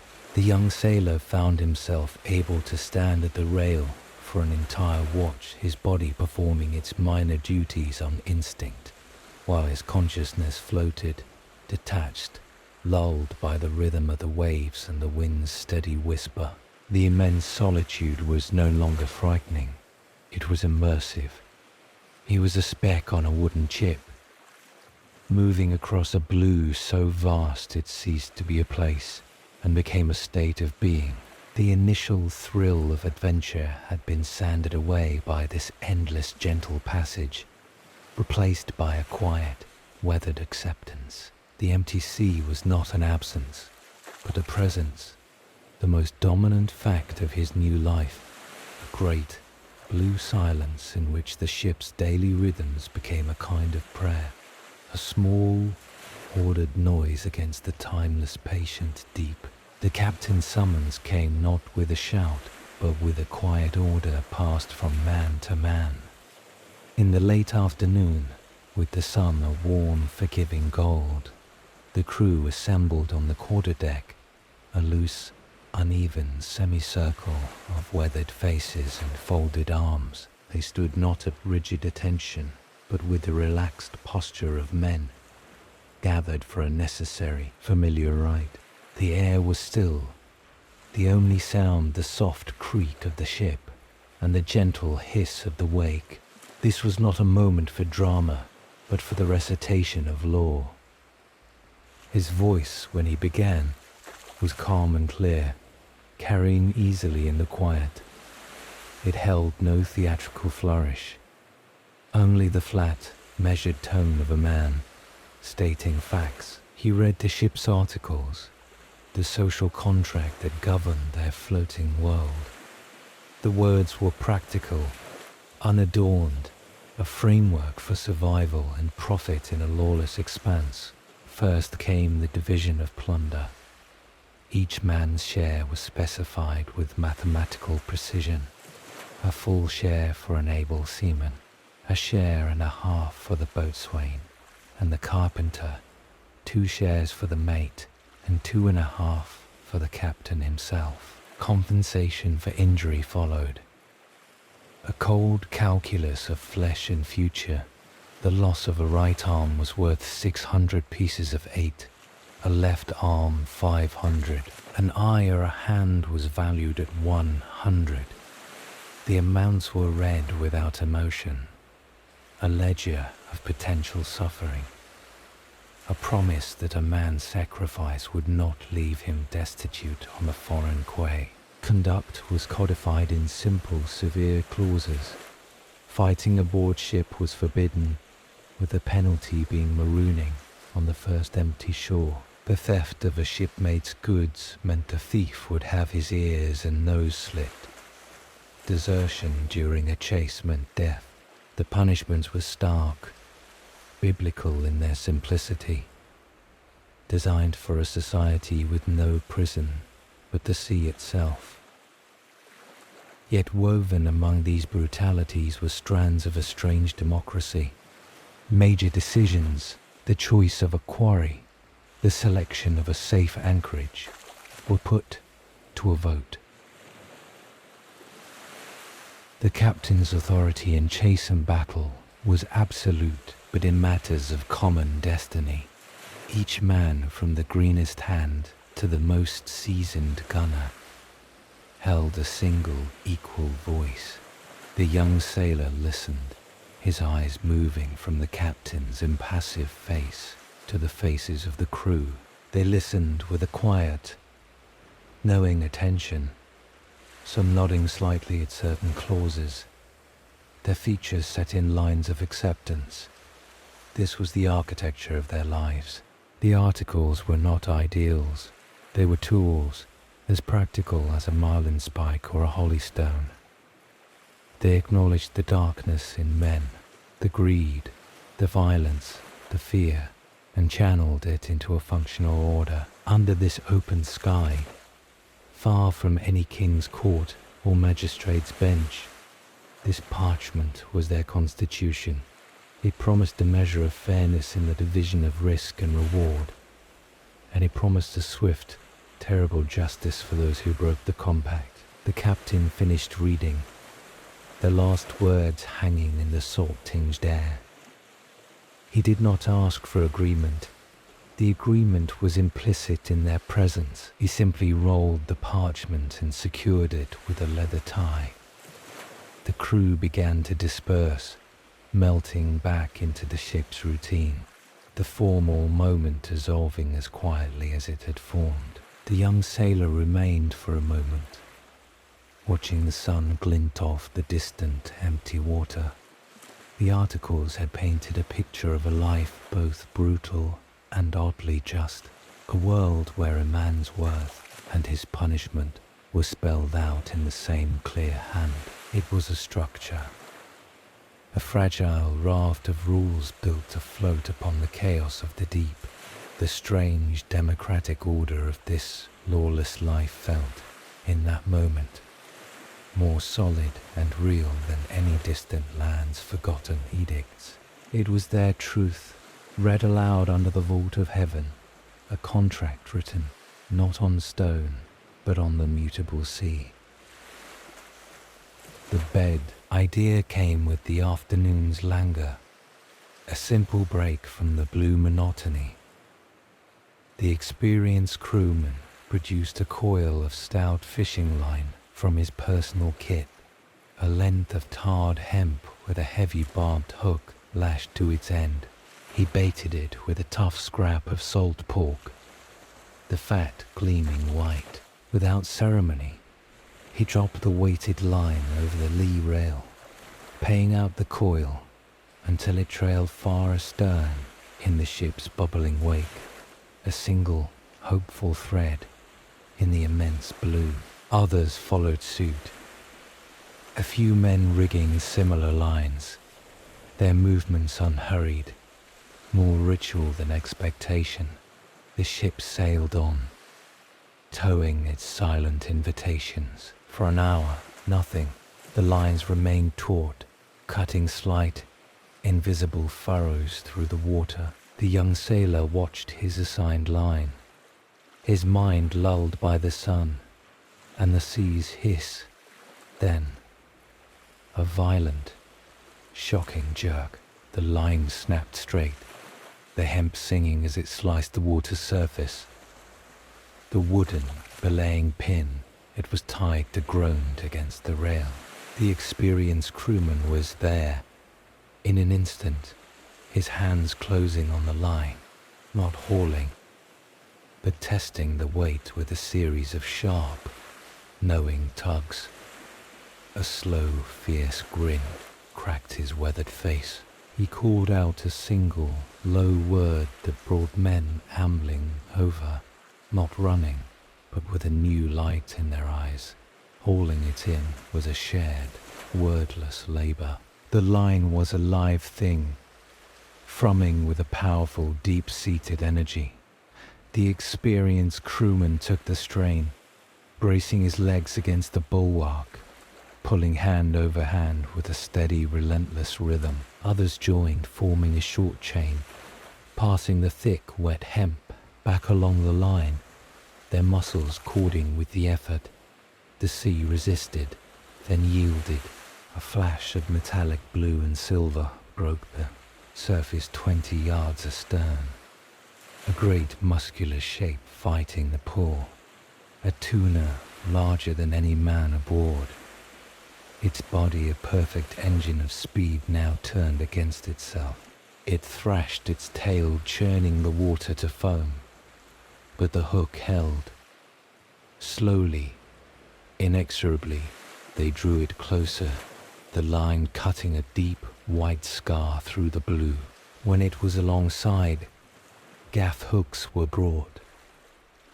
Two men leaned precariously over the rail, timing their lunge with the swell, and sank the iron points into the fish's gill plate and flank. A coordinated heave, and the great creature came aboard in a crashing wet arc, slamming onto the deck with a sound like a sack of wet grain. It lay there, magnificent and doomed, its sides heaving, its scales shimmering with 1,000 colors in the sun.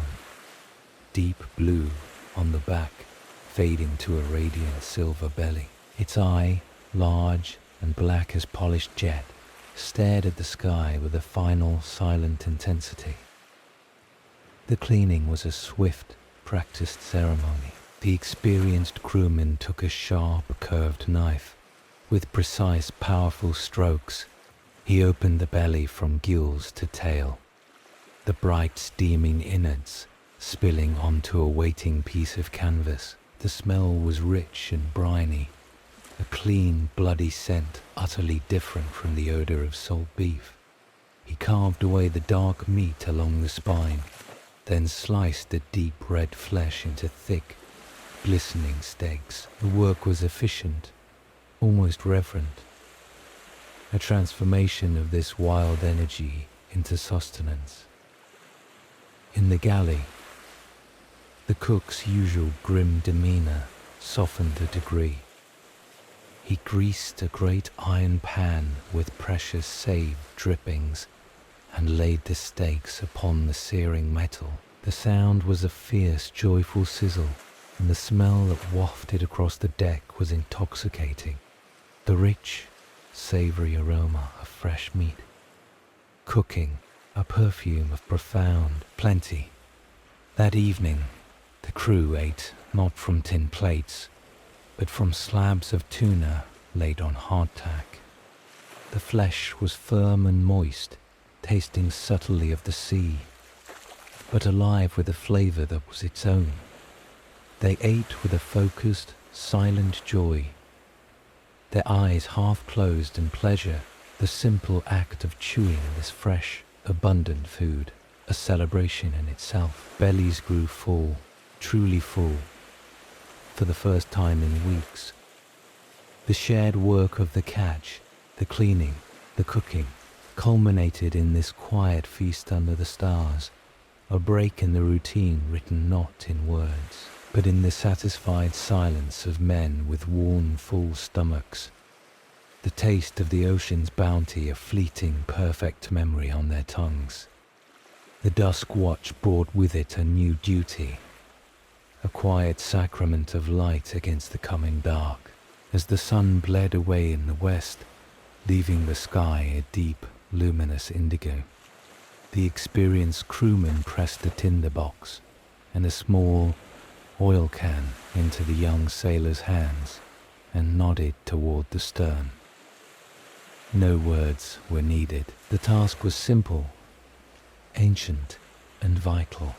He was to light the ship. He started at the stern lantern, a large caged brass lamp that hung above the ship's name, its glass panels smudged with salt and soot.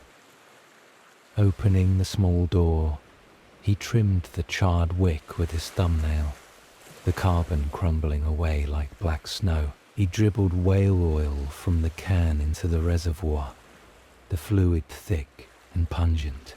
The flint sparked, a tiny, fierce sun in his hands, and he touched it to the fresh cotton. A flame bloomed, hesitant at first, then steadying into a warm yellow teardrop.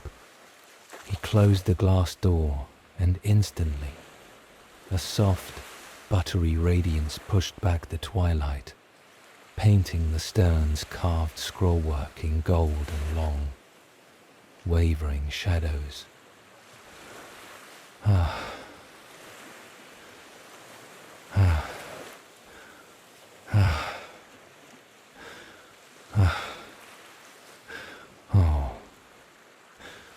The Stinzai droll bar, in gold and long wavering ship. It was a beacon for any ship that might follow in. Their wake, a statement of their presence in the void. Moving forward along the quiet deck, he came to the binnacle, the wooden housing for the compass that stood before the ship's wheel. Inside, a smaller lamp illuminated the card, its painted points glowing softly. He tended this flame with extra care, for this light guided the helmsman's hands through the blind night. The glow reflected off the polished brass of the compass gimbals, creating tiny dancing stars in the metal, a miniature constellation dedicated solely to direction. Next were the lanterns at the foot of each mast. These were simpler, iron-caged affairs. At each, he repeated the ritual. Trim, fill, spark. Each new flame created a pool of warmth, a small, defiant island in the encroaching dark. The light caught the damp grain of the deck, planks, turning them to rich amber, and gleamed on the wet, tarred shrouds that rose into blackness above. The ship, which by day was a unified entity, became at night a collection of these isolated spheres of vision, each one a world unto itself. His final stop was the galley. Inside, the cook was cleaning his pots in the near dark. The young sailor lit the ship's last lantern, a soot-blackened lamp hanging from a low beam. Its light was the homeliest of all, a smoky domestic glow that illuminated the humble tools of their sustenance. The blackened stove, the stacked tin plates, the barrel of hardtack. It reflected off a copper pot, throwing a distorted, shimmering oval on the opposite wall. Here, the light felt less like a beacon and more like a hearth, a last echo of a settled world. Task complete. He stood for a moment amidships, the tinderbox cold in his hand. The ship was now a constellation of warm lights adrift in an infinite, cold blackness. Above, the true stars were emerging, sharp and icy. Below, the ocean was a dark, murmuring plain. Each lantern pushed back the vastness just a little, creating pockets of human order, a circle of visible deck, a gleaming bit of brass, a face caught in profile. Together, they defined the ship's boundaries, tracing its shape against the nothingness. The lights did not conquer the night. They negotiated with it, carving out a small, warm, wooden world within the immense, breathing dark. The young sailor felt not like a conqueror, but a tender of a fragile, luminous garden, each flame a silent promise that they were here. They were together, and they would not be swallowed without a gentle, glowing protest. The lanterns hummed softly on their hooks, their light a quiet, persistent song against the sea's deep, stardusted silence. The sun and the endless labor baked the exhaustion deep into his marrow, until it fermented into a fever. He swung into his hammock, not for rest, but for surrender, his body a vessel of aches and salt. Sleep did not come gently. It pulled him under like a wave into a deep, green well. The dream was not a memory, but a creation of pure, desperate sensation. He stood in a forest, a place of such profound stillness it felt like a different element of being. The air was cool and heavy, freighted with a damp, rich perfume, the smell of dark soil, of moss swallowing rock, of leaves decaying into sweet, black humus. It was a smell so thick he could taste it, an earthy sweetness on his tongue after the sterile, metallic tang of the sea. The light was soft, filtered through a million leaves into a luminous green-gold haze that pooled on the forest floor, dappling the ferns and the thick, velvety moss. Sound here was layered and close. The wind was not a shriek or a steady hiss, but a gentle sigh high in the canopy, a rustling whisper that passed from tree to tree. Individual leaves tapped lightly against one another, a soft wooden chime. Somewhere, water dripped with a slow, patient plink into a hidden pool. There were no groaning timbers, no crashing waves, no shouted orders. The silence beneath the sounds was not empty but full, a solid, living quiet. He reached out and placed his palm against the trunk of a great tree. The bark was rough and cool, deeply furrowed, a landscape in miniature. He could feel the immense patient life within it, a slow, upward surge of sap from roots buried in the eternal dark. The tree did not sway. It was an absolute fact, anchored in the earth. Its stillness so complete it seemed to anchor him too. He leaned his forehead against the rough bark, closing his eyes, breathing in the green scent. This was peace, not the peace of an empty horizon, but a peace of roots and stability, of growth and decay happening on a scale of centuries, not seconds. He was part of it, held by it, the constant sickening motion of his waking life, a forgotten insanity. The disorientation upon waking was violent. One moment he was rooted in eternal stillness. The next he was flung sideways as his hammock jerked in a sudden roll. The green gold light shattered into the familiar, grimy dark of the forecastle. The smell of soil replaced by the overwhelming stench of bilged tar and sleeping men. The gentle rustle of leaves became the cacophony of the ship at night. The groan of the hull, the creak of the rigging, the snoring, the distant shout of the watch on deck.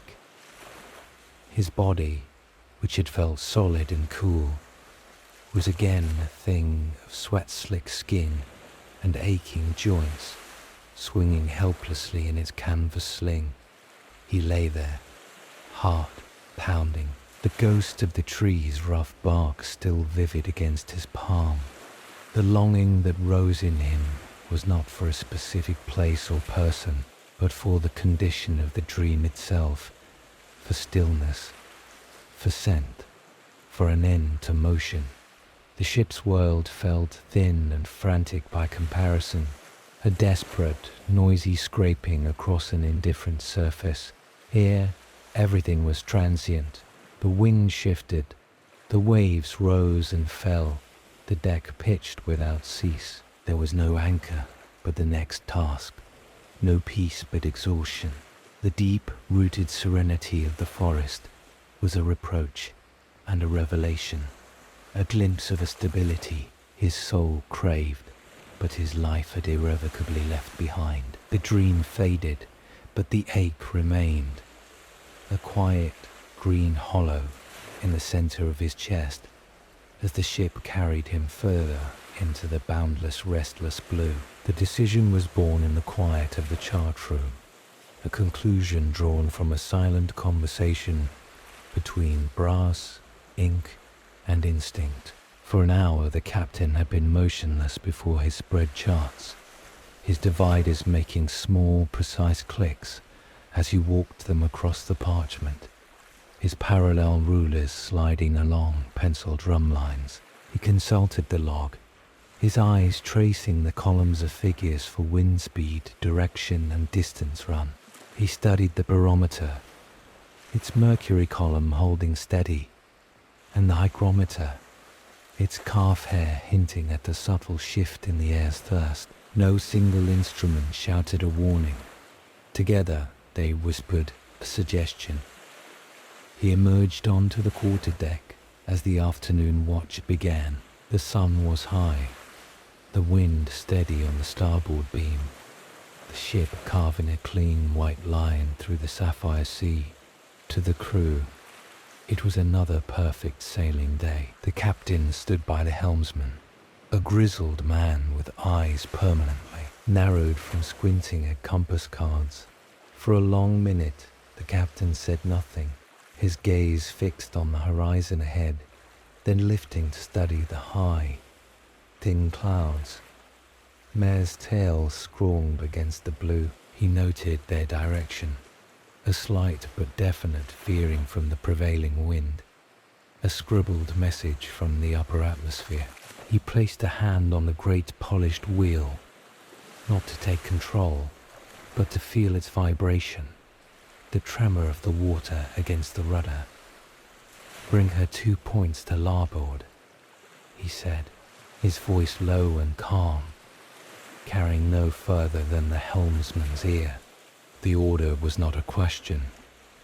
The helmsman's eyes flicked to the compass, then back to the captain's face. He did not ask why. 2 points to larboard. Aye, sir. His hands tightened on the spokes, and he began to turn the wheel. A slow, smooth rotation. The captain offered the reason, not as justification, but as a quiet sharing of the logic that governed their world. The wind is backing, he said, his eyes still on the clouds. It will come more from the north within a day. This course puts us on a better reach, and the water casks, we have less than I reckoned. This heading should find the track of the rain squalls sooner. It was a blend of meteorology and logistics, an artful interpretation of scant data. He had calculated not just the path of the ship, but the path of the weather and the arithmetic of their thirst. On deck, the change was felt before it was seen. The ship's gentle, rhythmic roll altered subtly. The sound of the water along the hull changed its pitch, becoming a softer, more sibilant whisper. Then the sails, those great engines of their will, began to complain. The canvas, perfectly filled a moment before, fluttered briefly along the leaches, before tightening again with a series of soft, percussive thumps as they caught the new angle of the wind. The ship leaned, or heeled, with a graceful, deliberate motion, pressing its larboard side deeper into the sea. The deck took on a slight, steady slope. The crew adjusted without question, a testament to the quiet authority of the command. A topman, aloft, shifted his weight instinctively on the footrope. On deck, a sailor coiling a line paused to reset his feet against the new incline. The man at the lee rail simply braced a knee against the bulwark. There were no shouted orders, no flurry of activity. The captain's decision, communicated in a murmur to one man, had become the ship's new reality, absorbed and accommodated by every soul aboard as naturally as a shift in the tide. It was navigation revealed, not as a dry science, but as a living blend of observation, calculation, and command. A silent dialogue between a man's mind and the immense, mutable body of the ocean. The ship settled onto its new heading, its bowsprit pointing toward a seemingly identical patch of empty blue horizon.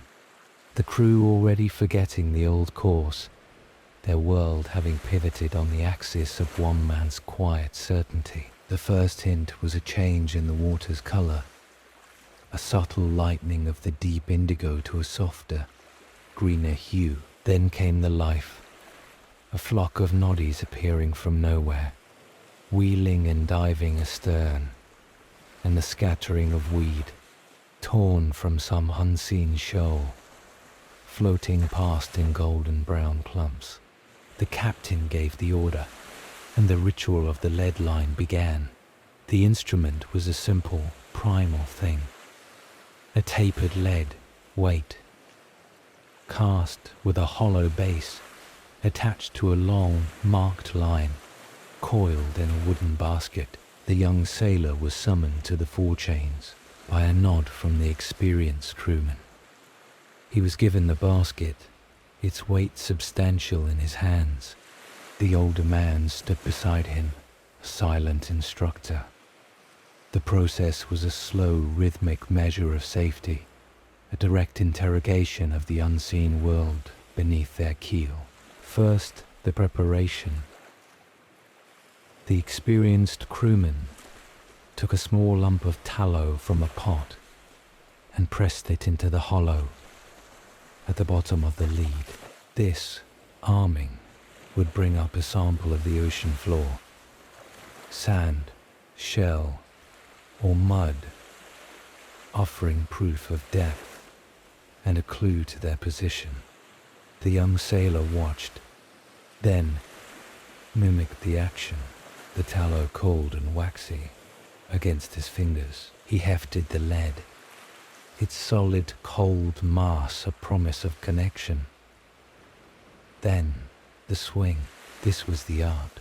He gathered a length of line in loose coils in his left hand, the lead weight hanging free. With his right, he began to swing the lead back and forth, parallel to the ship's side, building momentum. The weight was an extension of his arm, a pendulum gathering force. The experienced crewman watched, then made a small adjusting gesture, a wider arc, a smoother rhythm. The young sailor tried again, feeling the tug of the weight, the line whistling softly as it cut the air. On the third swing, when the lead was at the farthest point forward, the experienced crewman gave a sharp nod. The cast. He released the lead, his arm following through, sending the weight flying out ahead of the moving ship in a low, fast arc. It hit the water with a clean plunk, vanishing instantly. The line, coiled in the basket, began to race out through his fingers. This was the feel of the deep. The hemp was wet and alive, burning slightly as it paid out. The marks, strips of leather and rag tied at fathom intervals, fluttering past his thumb. He let it run, his full attention on the tension, waiting for the moment when the weight would find the bottom and the line would go slack. It came, a sudden softening, a cessation of the burning pull. He hauled in a few arm lengths, feeling for the definitive, gentle tap of the lead on the seabed. Then, holding the line taut vertically, he called out. His voice, unused to this proclamation, sounded thin against the sea's noise. By the Mark 5, he had seen the strip of leather denoting 5 fathoms just at the water's surface. The cry was echoed by the experienced crewman in a deeper, carrying tone, relayed back to the quarterdeck where the captain stood, listening, building a picture of the sloping bottom in his mind. They repeated the ritual, cast after cast, as the ship ghosted forward. The young sailor's world narrowed to the swing, the release, the feel of the line, the core. The depths decreased with a steady, reassuring slowness. By the mark 7.5, 5. By the Mark 5, each call was a stitch in the fabric of their safety, a slow, tactile mapping of the invisible. The tallow came up coated in pale, coarse sand, then fine grey mud, confirming the charts. It was a profound and essential connection, this conversation with the ocean floor. In the vast horizontal wilderness of the sea, this was the only vertical truth. A slow, rhythmic plumb line dropped into the dark, measuring the shrinking margin between their wooden world and the resting place of ships. His hands grew sore, his shoulders ached, but the rhythm was hypnotic, a meditation on depth and distance. Each cast was a question, and the returning line, with its mark and its sample, was the sea's quiet, unambiguous answer. The climb was a passage into another element. The ratlines, a web of tarred hemp, bit into his palms as he ascended, the ship shrinking beneath him, its familiar noises, the talk of men, the creak of the wheel, fading into a murmur. The mast swayed with a wider, slower arc than the deck, a great pendulum tracing circles against the sky. He emerged through the lubber's hole into the crow's nest, a barrel-sized platform lashed high on the mainmast. The experienced crewman was already there, a statue of weathered patience, his back against the mast, his eyes scanning the endless panorama. The sunset was beginning. The western sky, a forge of molten copper and rose. The world from this perch was transformed. The ship was no longer a universe, but a toy, intricate wooden ship on a vast burnished plate of water. The horizon was a perfect, distant curve. The wind here was cleaner, cooler, a constant stream that carried only the scent of distance. The experienced crewman did not turn, but his hand lifted, a single finger pointing west. The young sailor followed the line of his arm. "See the clouds there," the older man said, his voice a low rasp, worn smooth by the wind. He spoke not to instruct, but to name what he saw, offering the words like tools. The clouds on the horizon were not the fluffy trade wind cumulus of day, but long streaky mare's tails, their ends hooked like talons. Ice feathers. Winds backing. It'll come from the north-northwest by morning. A stiff breeze, not a storm. The sky tells you, if you listen. His finger traced a slow arc southward, where a scattered flock of dark birds skimmed the waves far in the distance. Mere specks, terns, fishing. Where they are, the bait fish are. And where the bait fish are, the bigger fish follow. A hungry sign, but also a sign of current edges, where the cold water meets the warm, ripples on the surface you can't see from below. Then he pointed directly down over the side of the nest to the water alongside the hull. Watch the color. From the deck, the sea was a uniform deep blue. From this height, it was a tapestry directly below. In the ship's shadow, it was a profound, dark indigo. 100 yards out, it shifted to a brighter translucent sapphire. Farther still, over some unseen deep valley on the ocean floor, it darkened again to a royal purple. "The light blue there," he murmured, indicating a broad, milky turquoise patch to starboard. "That's shoal water, sand beneath, reflecting the sun. Maybe 10, 15 fathom. The dark purple, that's the deeps. No bottom for the eye to find. The sea writes its depth in light and color. You just have to learn the script."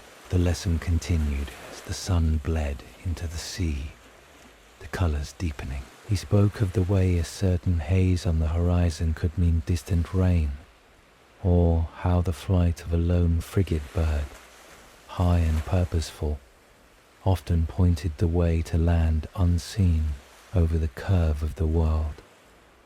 It was not a lecture, but a sharing of a silent language accumulated over a lifetime of looking.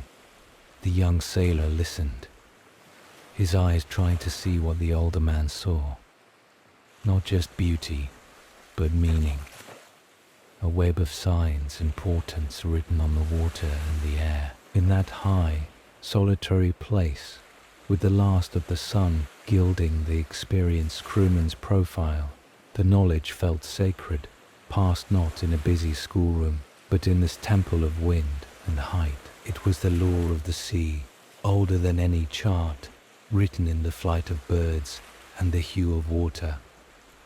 The young man understood this was the true treasure, not gold, but this quiet, hard-won literacy of the world they inhabited.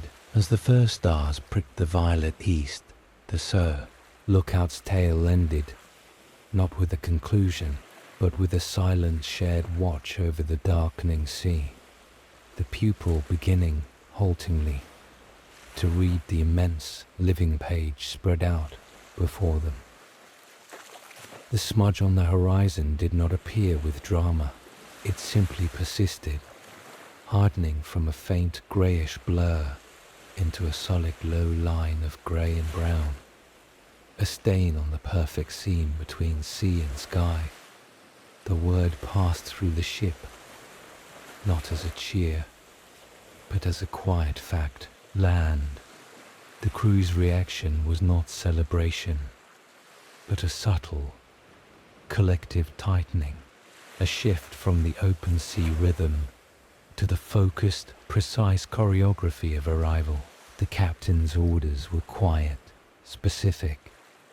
The boatswain's pike trilled, and men moved to their stations with an economy that spoke of long practice. Aloft, the topmen became spiders against the canvas, their hands moving swiftly.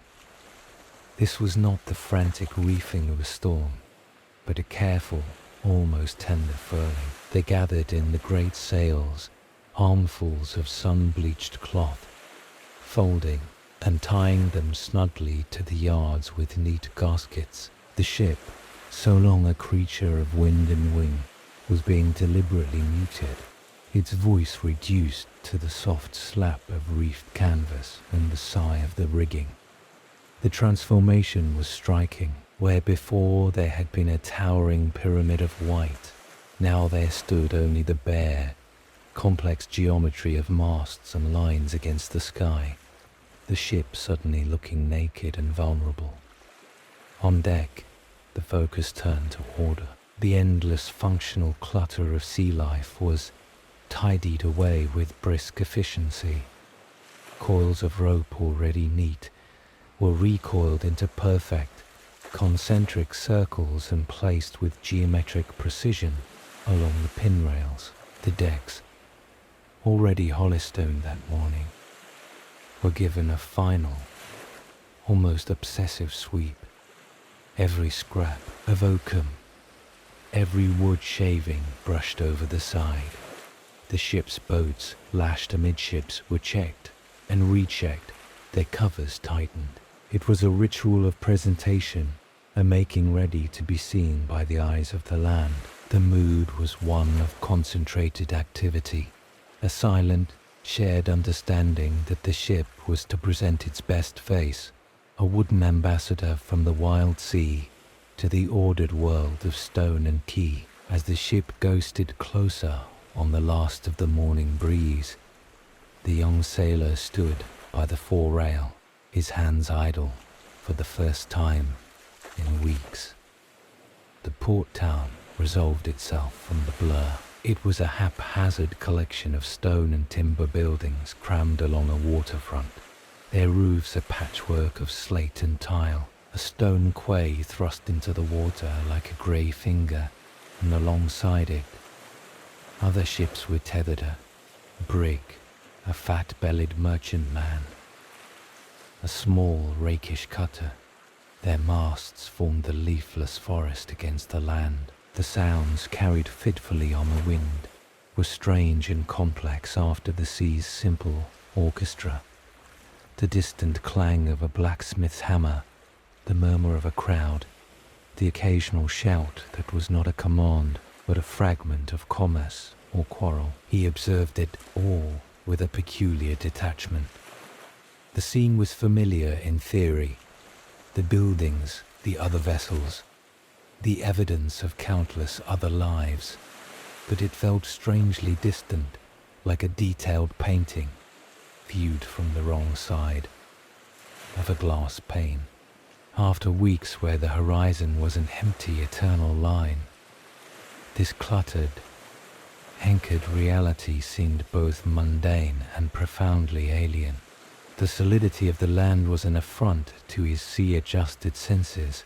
The very stillness of the buildings looked unnatural. The world of the ship, a world of constant motion, of wind and water and taut lines, was receding, being packed away with the sails. Before him lay a different order, one of fixed points and settled dust, a world that had continued without them, and into which they must now briefly interject themselves. He felt no excitement, only a watchful curiosity, as if observing the habits of an unfamiliar species from a place of safety. The ship continued its silent, careful approach, a self-contained universe preparing with quiet solemnity to touch the edge of another. The anchor plunged with a thunderous rush of chain, a final definitive punctuation to the voyage. The ship, now bereft of forward motion, swung gently on the tide, a weary creature finally at rest. Only a small, designated party descended into the longboat for the shore. The purser, the carpenter, with a list of needed timber, 2 armed guards. Their departure was quiet, businesslike. The rest of the crew, save for the anchor watch, were granted liberty, vanishing into the twilight with a subdued eagerness, their figures growing small and indistinct as the boat pulled toward the distant, lantern-lit quay. Soon, the ship was a world diminished, holding only a skeleton crew and the deep, echoing silence of an emptied home. The young sailor remained, his name not on the liberty list. He stood at the starboard rail, a sentinel over a sleeping kingdom. The ship beneath him felt strangely hollow, its usual nocturnal sounds, the snoring, the rustle, the low talk, replaced by a profound wooden stillness. Only the soft lap of water against the hull and the occasional creak of a timber adjusting to its stationary state filled the air. His duty was simple: to watch, to listen, to guard this vacant shell. His senses, so long tuned to the sea's minimalist palette, were flooded from the shore. The wind carried a complex layered smell across the dark water. It was the rich, damp scent of turned earth from gardens behind the town, a smell so profoundly organic. It felt like a memory from another life. Underneath it lay the sharp, acrid tang of wood smoke from 100 chimneys, and beneath that the faint, sweet, sour odor of refuse and decay from alleyways and middens. After the clean, sterile breath of the ocean, this olfactory cacophony was overwhelming, a visceral reminder of the crowded, composting business of life on land. Sound traveled over the still harbor water with spectral clarity. From the distant quayside taverns came the faint rhythmic thump of a drum or a dancing foot, punctuated by blurred eruptions of laughter and song, a shapeless, cheerful noise that spoke of ale and temporary fellowship. Closer, he heard the mournful lowing of a cow from a waterfront pen, the bark of a dog, the cry of a night bird. These were the sounds of a world rooted and populous, a world of continuous, interconnected life that had spun on without a thought for the tiny wooden world anchored in its bay. He felt the connection keenly, a physical pull across the black water toward the pinpricks of warm light. Yet, the separation was absolute. He was of the ship. The solid ground, the press of bodies in a smoky room, the taste of fresh bread, these were not his tonight. His world was here. The familiar grain of the rail beneath his palms, the specific scent of the tarred rigging behind him, the gentle, tidal rock of the deck. He was both part of that distant hum of humanity and irrevocably apart from it. A spectator at the window of his own life, the hours stretched, measured by the slow crawl of constellations across the sky and the changing of the watch. The tavern music eventually faded into silence, the lights on shore winking out one by one. The smells softened, overpowered once more by the salt and the damp night air. The ship slept, and he kept his quiet vigil, a guardian of an empty house. In that solitude he understood the true nature of the voyage. The sea was not an interlude between ports. The port was the interlude. This night of guard duty, smelling the land, hearing its music, yet bound to the deck, crystallized the feeling. He was connected, yet separate. A man of two worlds, forever hankered in the liminal space between, belonging completely only to the quiet, waiting ship, and the vast dark water that cradled it. Dawn found the ship tethered to the world by a single tenuous thread of iron and hemp. The crew returned from their night ashore, not with boisterous song, but with the quiet, heavy tread of men re-entering a stricter reality. They came in the longboat in silent small groups, their faces pale in the grey light, carrying with them the lingering sense of tobacco, cheap perfume, and stale beer, odours that seemed garish and transient against the ship's eternal smells of salt and tar. They climbed aboard without ceremony, their movements stiff, their eyes avoiding the light as they stowed their few purchased trinkets and pulled on their work clothes once more. The brief parenthesis of land was closing. The work of departure began with a quiet urgency. The captain stood on the quarterdeck, his gaze already fixed on the open horizon beyond the harbour mouth. His orders were soft-spoken, but carried the full weight of expectation.